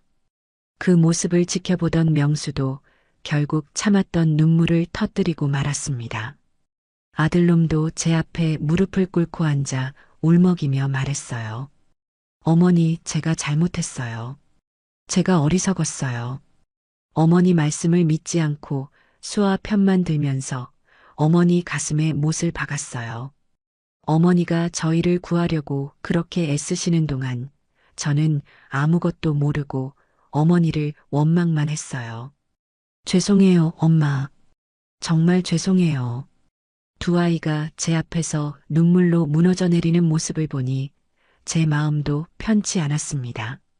하지만 저는 이 순간 마음 약해져서는 안 된다고 스스로를 다잡았습니다. 이 아이들에게 필요한 것은 값싼 동정이 아니라 자신들의 잘못을 스스로 책임질 수 있도록 이끌어주는 어른의 역할이었습니다. 저는 조용히 찻잔을 내려놓고 두 사람을 차례로 둘러보며 입을 열었습니다. 제 목소리는 얼음장처럼 차갑고 단단했습니다. 일어나라. 니들의 눈물이 지금 이 상황을 해결해주지는 않는다. 제 말에 두 사람은 울음을 그치고 고개를 들었습니다. 저는 먼저 수아를 똑바로 쳐다보며 말했습니다. 정수아, 네가 진 빚 1억, 그건 온전히 네 몫이다. 내가 갚아줄 생각은 눈곱만큼도 없다. 사기당한 돈을 일부라도 돌려받게 될지 아니면 한 푼도 못 건지게 될지는 앞으로 법이 알아서 할 일이다. 하지만 네가 진 빚은 네가 밤을 새서 일을 하든 밥을 굶든 네 힘으로 갚아나가야 할 것이다. 그게 네가 저지른 잘못에 대한 최소한의 책임이다. 수아는 입술을 깨물며 고개를 끄덕였습니다. 저는 이번에는 아들 명수를 향해 시선을 돌렸습니다. 그리고 너 김명수, 나는 네가 오늘 흘리는 이 눈물을 믿지 않는다. 너는 나보다 네 마누라가 더 소중했고 진실보다는 달콤한 거짓말을 더 믿고 싶었던 거다. 애비 없는 자식이라고 손가락질 받지 않게 하려고 내가 너를 어떻게 키웠는데 너는 내 기대를 무참히 짓밟았다. 제 질책에 명수는 고개를 더욱 깊이 숙였습니다. 이혼은 너희 둘이 알아서 해라. 내가 감나라 배나라 할 문제가 아니다. 하지만 한 가지만은 분명히 해두겠다. 이 집안의 기둥은 나 김미자다. 너희가 정신 차리고 사람답게 살고 싶다면 앞으로는 내 방식대로 따라야 할 것이다. 너희가 저지른 어리석은 선택의 대가가 얼마나 혹독한지 이제부터 뼈저리게 느끼게 해주마. 저는 자리에서 일어났습니다. 그것으로 저의 선언은 끝이었습니다. 무작정 감싸주거나 다 괜찮다며 어설픈 용서를 건네지 않았습니다. 때로는 사랑하는 사람일수록 더 혹독하게 다뤄야 하는 법입니다. 스스로 일어서는 법을 가르쳐주기 위해서 말이지요. 그날 밤 저는 거실 소파에 앉아 밤을 샜습니다. 아들 내외는 안방에서 밤새 무슨 이야기를 나누는 듯 했지만 저는 아무것도 묻지 않았습니다. 다음 날 아침 동이틀 무렵 안방 문이 열리고 두 사람이 나왔습니다. 두 사람의 눈은 퉁퉁 부어 있었지만 표정은 어제와 달리 무언가 결심을 굳힌 듯 보였습니다. 수아가 먼저 제 앞에 와서 말했습니다. 어머니, 저희 이혼하지 않기로 했습니다. 대신 저희가 저지른 잘못, 저희 힘으로 책임지겠습니다. 어머니께서 저희에게 길을 알려주세요. 저희가 어떻게 해야 할지 가르쳐 주세요. 뭐든지 다 하겠습니다. 명수도 수아의 옆에 서서 고개를 끄덕였습니다. 저는 두 아이의 얼굴을 한참 동안 말없이 바라봤습니다. 그 눈빛에서 저는 희망의 작은 불씨를 보았습니다. 절망의 잿더미 속에서 피어나는 아주 작고 연약하지만 꺼지지 않으려는 삶의 의지. 저는 자리에서 일어나 앞치마를 둘렀습니다. 그럼 아침밥부터 먹고 시작하자. 밥은 먹고 살아야지. 그리고 수아, 너는 오늘부터 나를 따라 시장에 나와야 할 거다. 제 말에 수아의 눈이 동그래졌습니다. 사무실에 편히 앉아서 남의 돈 등쳐먹을 생각만 하니 세상이 우습게 보였겠지. 이제부터 땀 흘려 돈 버는 법이 얼마나 고되고 정직한 것인지 이 시어미가 아주 뼈에 새겨주마. 그것이 이 길고 긴 소동의 끝이자 저희 가족의 새로운 시작이었습니다. 심판의 시간은 끝났고 이제는 혹독한 속죄의 시간이 찾아온 것이었습니다. 다음 날 새벽 제 평생의 시계는 어김없이 오전 4시를 가리켰습니다. 몸을 일으켜 부엌으로 나가니 놀랍게도 수아가 먼저 일어나 뻣뻣하게 서 있더군요. 밤새 한숨도 자지 못한 듯 눈은 시뻘겋게 충혈되어 있었고 얼굴에는 앞으로 닥쳐올 미지의 시간에 대한 두려움이 역력했습니다. 저는 아무 말 없이 창고에서 낡아빠진 고무장화와 빛바랜 몸빼바지, 그리고 볕을 가릴 책 넓은 모자를 꺼내 그 아이 앞에 던져주었습니다. 한때는 명품 가방과 구두가 아니면 거들떠보지도 않았을 아이였지요. 수아는 잠시 그 낯선 물건들을 내려다보며 망설이는 듯 했지만 이내 결심한 듯 군소리 없이 주섬주섬 옷을 갈아입기 시작했습니다. 세련된 도시 여성의 모습은 온데간데 없고 이제 막 시골에서 상경한 처녀처럼 어색하기 짝이 없는 모습이었습니다. 어둠이 채 가시지 않은 도매시장에 도착했을 때 새벽의 칼바람이 두 사람의 뺨을 사정없이 핥히었습니다. 거대한 트럭들이 내뿜는 매캐한 매연 냄새, 경매사들의 알아들을 수 없는 외침, 여기저기서 터져나오는 상인들의 우렁찬 욕설이 뒤섞여 이곳은 마치 거대한 전쟁터의 아침 같았지요. 수아는 생전 처음 마주하는 거칠고 야성적인 풍경에 완전히 압도당한 듯 제 등 뒤에 숨어 겁먹은 눈으로 주변만 두리번거리고 있었습니다. 뭘 그렇게 넋놓고 구경만 하고 섰나? 저기 가서 오늘 들어온 배추나 날라. 저는 1톤 트럭에 산더미처럼 쌓여있는 배추망을 손가락으로 가리켰습니다. 저희 가게는 시장에서도 목이 가장 좋은 곳에 자리를 잡고 있었지만 그만큼 매일 소화해야 하는 채소의 양도 어마어마했습니다. 수아는 제 불호령에 화들짝 놀라며 허둥지둥 트럭으로 달려가 배추 망태기 하나를 들어 올리려 애썼습니다. 하지만 평생 연필보다 무거운 것을 들어본 적이 없는 가냘픈 팔로 새벽 이슬을 머금어 돌덩이처럼 묵직한 배추망을 들어 올리는 것은 불가능에 가까운 일이었습니다. 낑낑거리며 용을 쓰던 수아는 결국 중심을 잃고 질퍽한 바닥으로 엉덩방아를 찍고 말았어요. 그 모습을 본 주변 상인들이 기다렸다는 듯이 와하 웃음을 터뜨렸습니다. 아이고, 저기 저 색시 좀 보소. 사모님, 어디서 저렇게 곱디고 온 아가씨를 데려왔어? 저래가지고 오늘 안에 물건 다 들여놓기는 하겄어? 수아의 얼굴이 창피함으로 홍당무처럼 새빨갛게 달아올랐습니다. 눈에는 금방이라도 터져나올 듯한 눈물이 그렁그렁 고였지요. 저는 그 아이에게 다가가 윽박지르거나 위로하지 않았습니다. 대신 제가 먼저 익숙하게 배추망 2개를 번쩍 들어 양 어깨에 하나씩 둘러매고는 성큼성큼 가게로 옮겼습니다. 그리고 돌아와 멍하니 서 있는 수아를 보며 말했지요. 처음부터 잘하는 사람은 이 세상에 아무도 없다. 하지만 안 하려고 버티는 놈은 평생 아무것도 못하는 법이야. 망태기가 무거우면 그 안에 든 배추를 2포기씩이라도 품에 안고 날라. 방법이 없는 게 아니라 네가 아직 방법을 못 찾았을 뿐이다. 어떻게든 오늘 해가 뜨기 전까지 저 트럭에 있는 물건들을 전부 가게 안으로 옮겨놔야 아침 장사를 시작할 수 있다. 제 말은 위로가 아닌 현실이었습니다.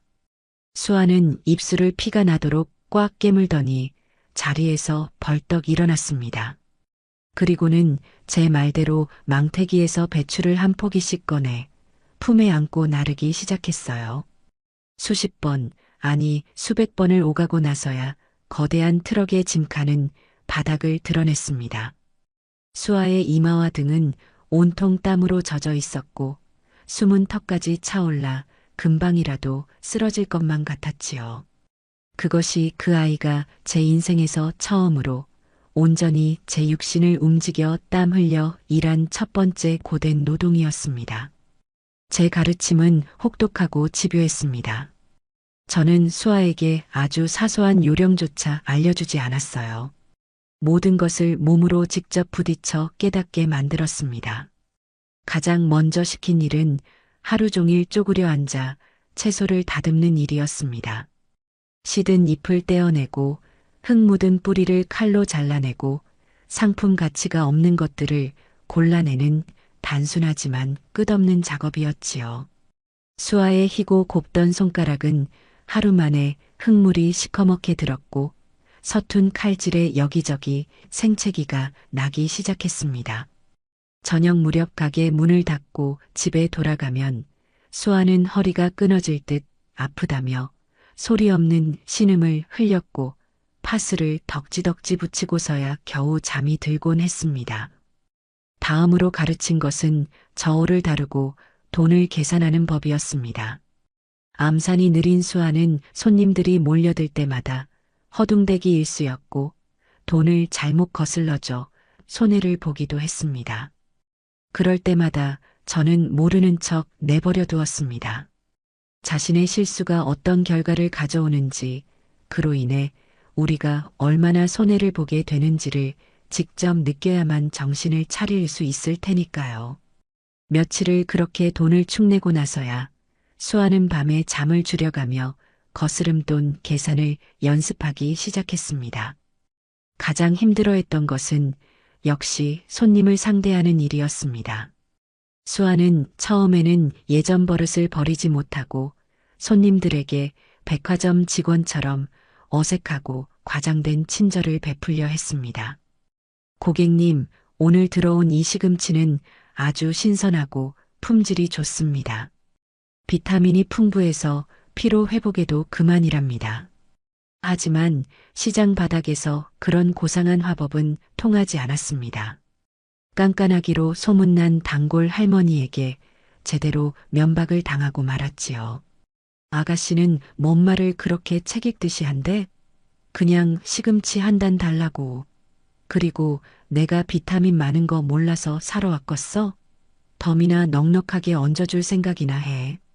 저는 그런 수아를 가만히 지켜보다가 손님이 가고 나면 조용히 불렀습니다. 여기는 네가 알던 세상과는 다른 곳이다. 여기서는 네가 가진 학벌이나 집안, 네가 입고 걸쳤던 것들은 아무런 소용이 없어. 이 시장 바닥에서 통하는 건 딱 두 가지다. 물건의 신선함, 그리고 주인의 넉넉한 인심. 손님들에게 필요한 건 네가 외운 듯한 상품 설명이 아니라 사람 사는 냄새가 나는 진심 어린 말 한마디야. 오늘 들어온 시금치가 아주 달고 맛있어요, 할머니. 된장 풀어서 국 끓여 드시면 아드님이 아주 좋아할 거예요 라고 말하고 시금치 몇 포기를 더 얹어드리는 게 100마디 설명보다 더 효과적인 법이다. 장사는 물건을 파는 게 아니라 사람의 마음을 얻는 거란 말이다. 수아는 제 말을 하나도 놓치지 않으려는 듯 귀담아 들었습니다. 처음에는 서툴고 어색했지만 날이 갈수록 조금씩 시장 사람들의 언어와 생리에 익숙해져 갔습니다. 정육점 김 사장님이 고기를 한 근 사러 오면 아이고 사장님 오늘 고기 때깔이 예술이네요. 저녁에 식구들이랑 삼겹살 파티 하시려나 봐요? 라며 너스레를 떨었고 생선 가게 이모가 들르면 언니 이리 와서 시원한 녹차 한잔하고 가. 오늘 날씨 무지하게 덥네. 라며 먼저 살갑게 챙기는 여유도 생겼습니다.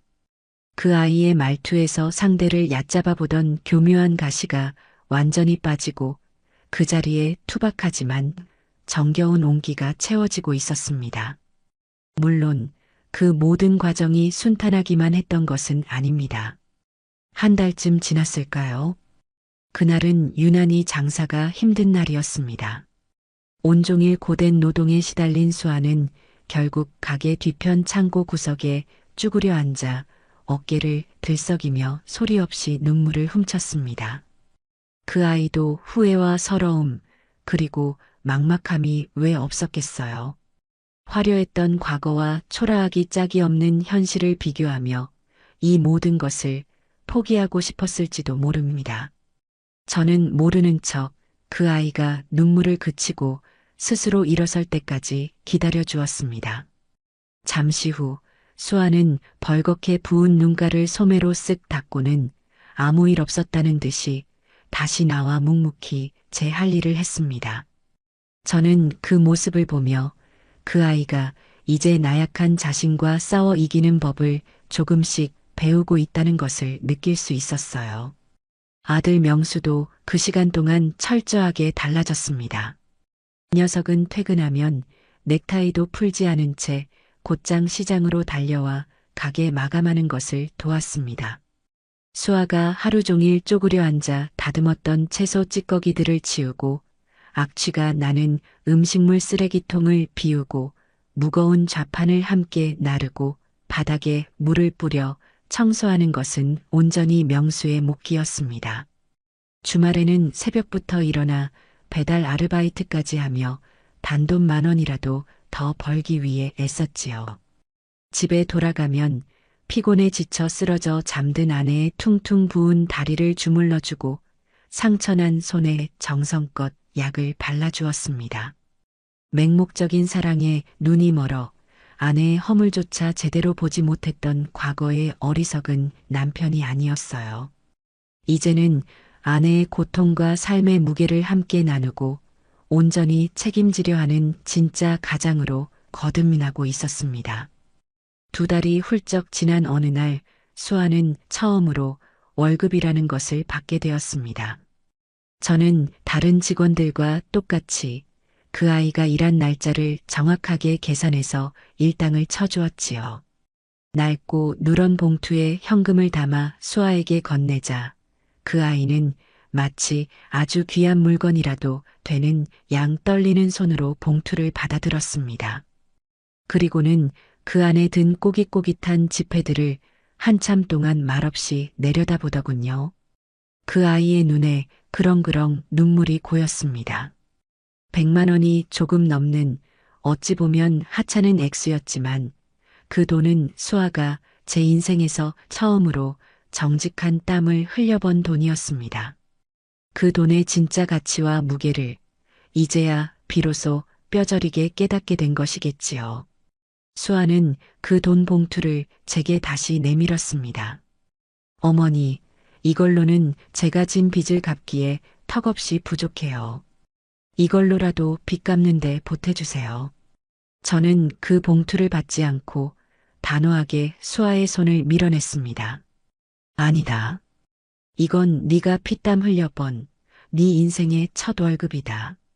그러니 이 돈만큼은 너를 위해 써라. 사고 싶었던 옷을 사도 좋고 먹고 싶었던 음식을 사 먹어도 좋다. 그리고 빚은 앞으로 너희 2사람이 함께 벌어서 갚아나가면 된다. 천리 길도 한 걸음부터라고 했다. 조급해하지 마라. 정직하게 한 걸음씩 걷다 보면 언젠가는 반드시 끝이 보일 게다.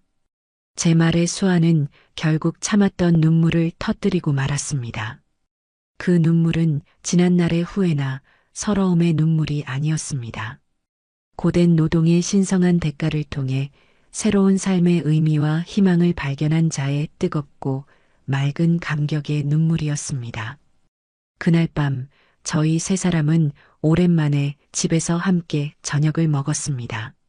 수아는 자신의 첫 월급으로 사온 돼지고기를 듬뿍 넣어 김치찌개를 끓였습니다. 그리고 저희는 그 김치찌개 한 그릇을 앞에 놓고 그 어떤 값비싼 만찬보다 더 풍성하고 따뜻한 저녁 식사를 나누었습니다. 시간은 흐르는 물과 같아서 막으려 해도 막을 수 없고 잡으려 해도 잡히지 않는 법이지요. 혹독했던 여름이 찜통 같은 더위를 남기고 물러가자 시장의 좌판 위에는 풍성한 가을이 내려앉았습니다.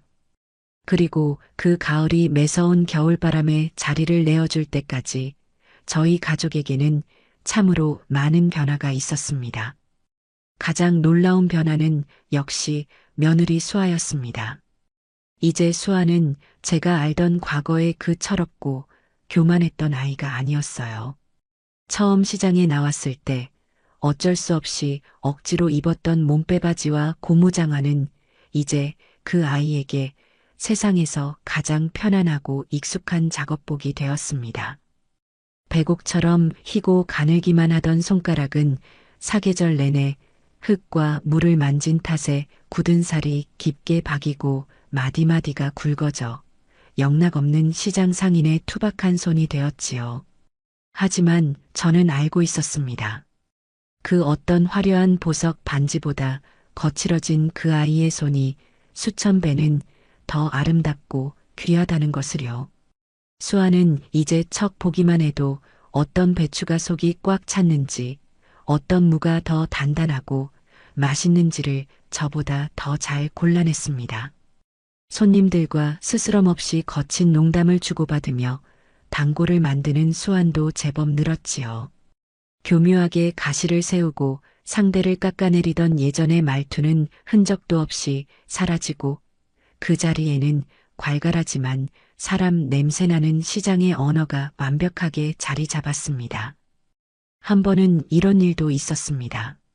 아주 깐깐하고 세련되게 차려입은 중년 여인이 저희 가게에 와서 알타리무 한 단을 사갔는데 다음 날 아침 가게 문을 열자마자 씩씩거리며 찾아와 환불을 요구했습니다. 집에 가서 김치를 담갔더니 무가 너무 짜고 맛이 없다는 것이었지요. 무가 짜다는 것은 생전 처음 들어보는 불평이었습니다. 딱 보니 일부러 트집을 잡아 돈을 돌려받으려는 속셈이 뻔했지요. 예전 같았으면 제가 나서서 그 여인의 코를 납작하게 만들어 주었겠지만 그날은 제가 나서기 전에 수아가 먼저 앞으로 나섰습니다. 손님, 어제 사가신 알타리무가 이거 맞아요? 저희 가게 무는 해남 땅끝마을에서 계약 재배로 가져오는 거라 달고 맛있기로 이 시장에서 소문이 자자한데요. 혹시 소금에 너무 오래 절이신 건 아니고요? 뭐야, 지금 내가 김치 담글 줄도 모르는 사람이라는 거야? 젊은 애가 말하는 싸가지 좀 봐. 당장 주인 나오라 그래. 여인이 버럭 소리를 지르며 목소리를 높이자 수아는 조금도 물러서지 않고 차분하게 대꾸했습니다. 제가 이 가게 주인입니다. 그리고 손님 말씀 함부로 하지 마세요. 여기 시장 사람들 지금 다 손님 쳐다보고 있습니다. 멀쩡한 물건 사가서 일부러 흠집 내고 환불해달라고 생떼 쓰는 거, 그거 아주 나쁜 버릇이에요. 다른 가게 가서도 그러셨다면서요. 정 억울하시면 그 김치 들고 구청 위생과에 가서 성분 검사라도 받아보시지요. 그때 가서 누가 옳은지 가려보면 될 일 아닙니까? 수아의 당차고 논리적인 태도에 여인은 오히려 기가 질려 얼굴이 벌개졌습니다. 꿀먹은 벙어리가 되어 아무 말도 못하고 있자 주변에서 구경하던 상인들이 하나둘씩 수아의 편을 들어주기 시작했습니다. 맞아. 저 집 채소 싱싱하고 맛있기로 유명한데 어디 와서 행패야. 아주머니 지난번에는 옆집 과일 가게 가서 썩은 과일 줬다고 난리치더니 또 시작이네 또. 결국 사방에서 쏟아지는 비난을 견디지 못한 여인은 두고 봐. 라는 상투적인 말을 남기고는 주랭랑을 치고 말았습니다. 저는 그 모든 광경을 가게 뒤편에서 흐뭇한 미소로 지켜봤습니다. 이제 제 도움이 없어도 수아는 스스로의 힘으로 자신을 지키고 제 가게의 명예를 지킬 만큼 강하고 지혜로워져 있었습니다. 그날 저녁 저는 묵묵히 가게를 정리하는 수아의 등 뒤에 다가가 따뜻한 쌍화차 한 잔을 건넸습니다. 고생했다, 우리 며느리. 오늘 아주 똑 부러지게 잘했다는 제 칭찬에 수아는 그저 어머니한테 배운 대로 한 것뿐인 거려라며 멋쩍게 웃어 보일 뿐이었지요. 아들 명수 역시 그 시간 동안 꾸준히 그리고 묵묵히 성장하고 있었습니다. 녀석은 회사 일이 끝나면 시장으로 달려와 가게 일을 돕는 것을 하루도 거르지 않았습니다. 주말에 짬짬이 하던 배달 아르바이트도 계속했지요. 두 사람은 그렇게 매달 들어오는 월급과 아르바이트비를 한 푼도 허투루 쓰지 않고 빚을 갚아나갔습니다. 가장 이자가 비싼 대부업체의 빚부터 차근차근 청산하기 시작했지요. 얼마 전에는 드디어 마지막 대부업체 빚을 전부 갚았다며 두 사람이 손을 꼭 잡고 제게 찾아와 통장 내역을 보여주며 아이처럼 기뻐했습니다. 그들의 얼굴에는 고된 삶의 피곤한 기색이 역력했지만 그 누구보다 행복하고 단단해 보였습니다. 빚을 갚아나가는 고통스러운 과정 속에서 두 사람은 서로를 원망하고 탓하는 대신 서로의 가장 든든한 버팀목이 되어주는 법을 배웠고 진정한 의미의 동반자이자 부부가 되어가고 있었습니다. 그러던 어느 일요일 저녁이었습니다. 그날은 모처럼 시장 전체가 문을 닫는 정기 휴일이라 저도 집에서 하루 종일 밀린 잠을 자며 모처럼의 여유를 즐기고 있었지요. 저녁 무렵 현관문 초인종이 울렸고 문을 열어보니 아들 내외가 환한 얼굴로 서 있었습니다. 수아의 양손에는 직접 장을 봐 온 싱싱한 식재료들이 가득 들려 있었습니다. 어머니, 오늘 저녁은 제가 근사하게 차려드릴게요. 어머니는 소파에 앉아서 텔레비전이나 보면서 푹 쉬고 계세요. 수아는 이제 저희 집 부엌이 제 부엌인 양 익숙하게 들어가 앞치마를 두르고 음식을 만들기 시작했습니다. 저는 소파에 앉아 텔레비전을 보는 척하며 부엌에서 들려오는 경쾌한 칼질 소리와 찌개가 보글보글 끓는 소리에 가만히 귀를 기울였습니다. 어느새 그 아이의 칼질 소리는 제법 능숙해졌고 찌개가 끓는 냄새는 구수하게 집 안가득 퍼져나갔습니다. 1시간쯤 지났을까요? 수아가 정갈하게 차려진 저녁상을 들고 나왔습니다. 자신이 직접 번 돈으로 재료를 사서 제게 어깨너머로 배운 솜씨로 끓여낸 된장찌개와 몇 가지 나물 반찬들이었습니다. 솜씨는 아직 저를 따라오려면 멀었지만 그 된장찌개는 제가 평생 먹어본 음식 중 가장 깊고 구수한 맛이 났습니다.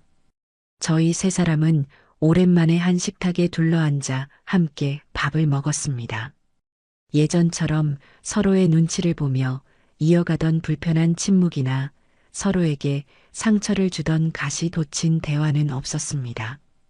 대신 시장에서 있었던 시시콜콜한 이야기들, 이웃가게 상인들의 흉, 그리고 앞으로의 계획들에 대한 소박하지만 희망 섞인 대화가 오갔습니다.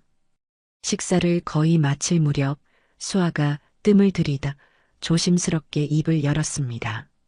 어머니, 제가 시장에서 일하면서 정말 많은 것을 배우고 깨달았어요. 땀 흘려 돈 버는 것이 얼마나 소중하고 거룩한 일인지, 그리고 거짓 없이 정직하게 사는 것이 얼마나 중요한 것인지를요. 예전에는 남들처럼 비싼 옷을 입고 좋은 차를 몰고 넓은 집에 사는 것만이 행복의 전부인 줄 알았어요.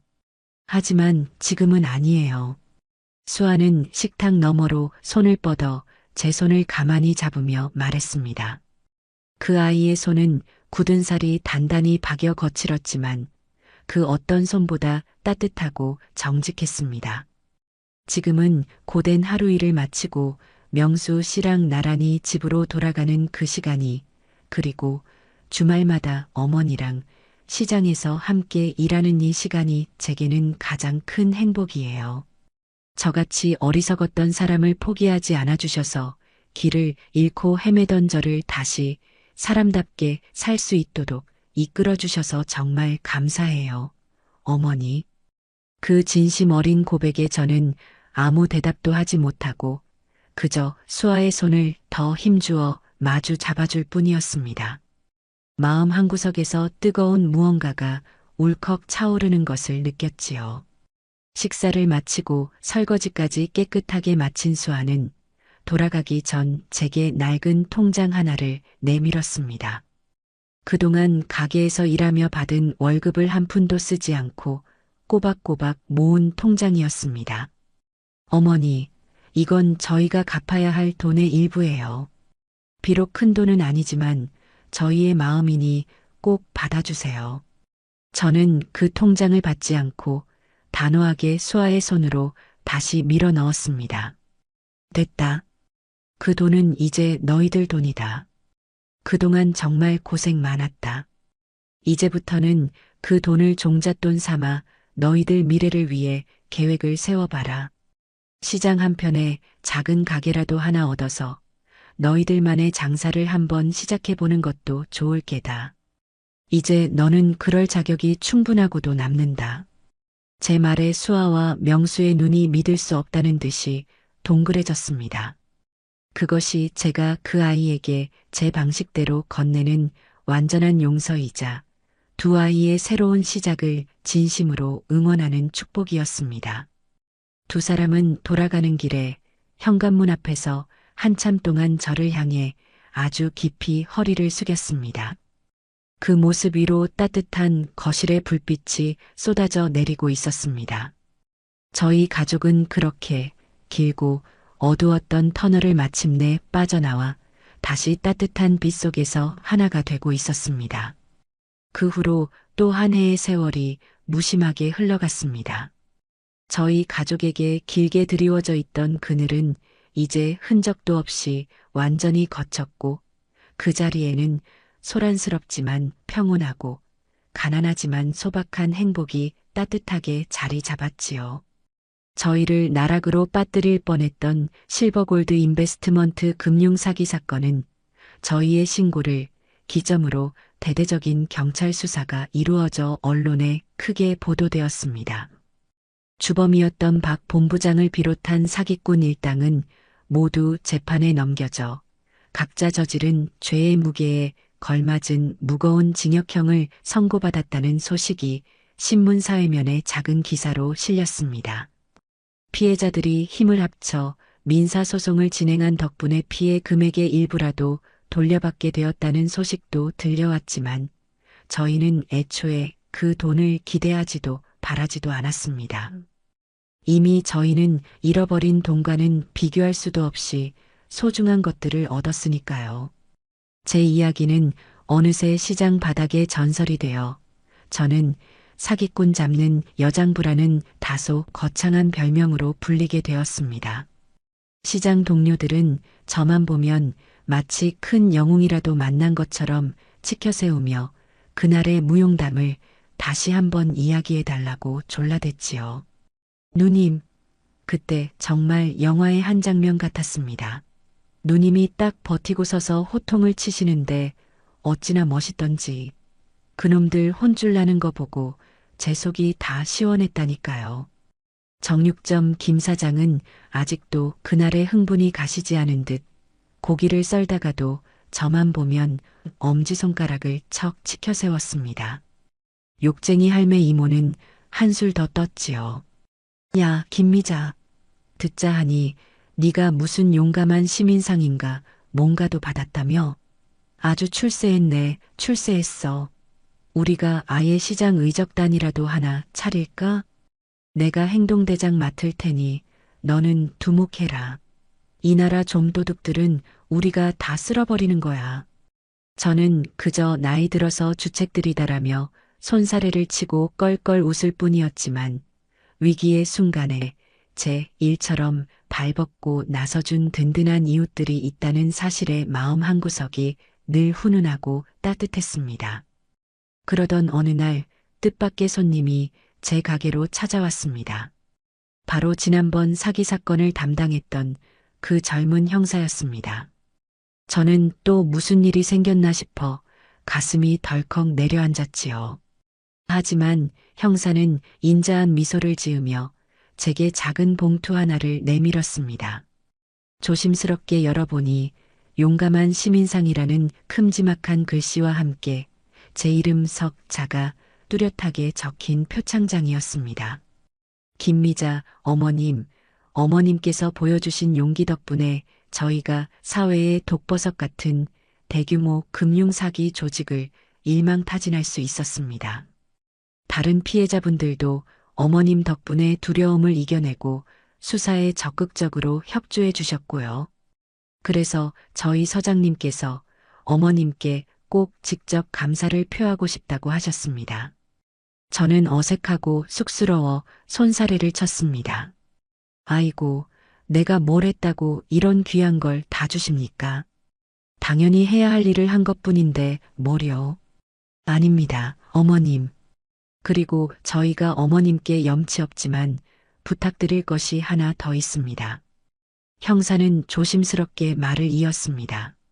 최근 저희 지역에 저와 같은 노인들을 상대로 한 보이스피싱이나 금융사기가 다시 기승을 부리고 있는데 경찰에서 아무리 예방 교육을 해도 어르신들이 잘 믿으려 하지 않는다는 것이었습니다. 그래서 실제 경험이 있는 제가 직접 나서서 노인정에 찾아가 어르신들에게 사기 예방법에 대해 강연을 좀 해줄 수 있겠냐는 부탁이었지요. 저는 잠시 망설였습니다. 평생 배추와 무만 팔아온 무식한 늙은이가 감히 누구를 가르친다는 것이 왠지 가당찮고 쑥스럽게 느껴졌습니다. 하지만 다시 곰곰이 생각해보니 저의 아팠던 경험이 다른 누군가에게는 같은 실수를 반복하지 않게 하는 예방주사가 될 수 있다면 그것 또한 아주 의미 있는 일이라는 생각이 들었습니다. 저는 고심 끝에 그 제안을 받아들였습니다. 그날 이후 제게는 시장 상인이라는 직함 외에 금융사기 예방 시니어 자문위원이라는 아주 거창한 직함이 하나 더 생겼습니다. 한 달에 2번 저는 가장 깨끗하고 단정한 옷으로 갈아입고 지역 노인정을 찾아가 마이크를 잡았습니다. 제 경험담을 바탕으로 사기꾼들의 교묘한 수법을 하나하나 설명하고 세상에 공짜는 없으니 절대로 낯선 사람의 달콤한 말에 속아 평생 피땀 흘려 모은 재산을 넘겨주어서는 안 된다고 목청껏 열변을 토했지요. 처음에는 어색해하고 반신반의하던 어르신들도 저의 진심 어린 이야기에 귀를 기울이며 고개를 끄덕여 주셨습니다. 제 삶에 누군가를 도울 수 있다는 새로운 보람이 하나 더 늘어난 셈이었어요. 아들 내외는 제가 내어준 통장의 돈을 소중한 종잣돈 삼아 시장 안쪽에 작은 점포를 얻어 아담한 반찬 가게를 열었습니다. 수아는 제가 가르쳐준 손맛에 자신만의 깔끔하고 정갈한 솜씨를 더해 정직하고 맛깔스러운 반찬들을 만들어냈지요. 명수는 퇴근 후 가게에 들러 늦게까지 아내를 돕고 무거운 짐을 나르고 배달을 하는 굳은 일을 도맡아 했습니다. 아직 은행에 갚아야 할 빚이 조금 남아 있었지만 두 사람은 더 이상 돈에 쪼들리거나 보이지 않는 미래를 불안해하지 않았습니다. 정직하게 땀 흘려 제 힘으로 가게를 꾸려나가고 하루하루를 성실하게 살아가는 기쁨과 보람을 알게 되었기 때문이지요. 이제 두 사람은 주말마다 제 가게에 들러 일손을 돕고 저녁이면 다 함께 모여 소박한 밥상을 나누는 것이 저희 가족의 당연하고도 소중한 일상이 되었습니다. 어느덧 또 한 해가 저물어가는 쌀쌀한 겨울의 문턱이었습니다. 저는 그날도 어김없이 좌판에 앉아 목도리를 단단히 여미고 손님을 맡고 있었지요. 쌩쌩 부는 찬바람에 손끝이 시려 입김을 불고 있는데 저 멀리서 아들 내외가 밝은 얼굴로 제게 걸어오고 있었습니다. 수아의 손에는 김이 모락모락 나는 따끈한 찐빵이, 명수의 손에는 제가 좋아하는 뜨거운 믹스커피가 들려 있었어요. 어머니, 날도 추운데 고생 많으세요. 이거 드시면서 하세요. 수아는 제 손에 찐빵을 쥐어주고는 너무나도 자연스럽게 제 옆에 쪼그려 앉아 시든 배춧잎을 다듬기 시작했습니다. 명수는 제 어깨를 주물러주며 엄마 오늘 장사 잘 돼? 이따 마감할 때쯤 다시 올게라며 말을 건넸지요. 그렇게 나란히 앉아있는 저희 세 사람의 모습을 지나가던 시장 사람들이 흐뭇한 미소로 바라보며 지나갔습니다. 저는 따뜻한 커피를 한 모금 깊게 마시며 제 앞에 펼쳐진 이 소중한 풍경을 가만히 눈에 담았습니다.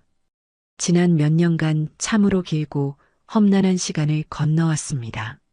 서로를 향한 분노와 원망으로 서로의 가슴을 핥히던 시간도 있었고 캄캄한 절망의 끝에서 모든 것을 놓고 싶었던 순간도 있었지요. 하지만 저희는 그 모든 풍파를 함께 이겨냈습니다. 그리고 마침내 그 어떤 것은 비바람에도 흔들리지 않을 단단한 뿌리를 내린 진짜 가족이라는 이름의 나무가 되었습니다. 사람들이 저를 어떻게 부르든 이제는 아무 상관이 없습니다. 억척스럽고 무식한 시장 할머니라고 부르든 사기꾼 잡는 여장부라고 부르든 저는 그저 제 가족을 지키고 제게 주어진 인생을 책임지며 오늘 하루를 성실하게 살아가는 김미자일 뿐이니까요. 제 나이 이제 75, 제 인생은 여전히 분주하게 현재 진행형입니다. 그리고 저는 제법 괜찮았던 이 인생이 아주 마음에 듭니다. 마음에 듭니다. 마음에 듭니다. 마음에 듭니다. 마음에 듭니다. 마음에 듭니다. 마음에 듭니다. 마음에 듭니다.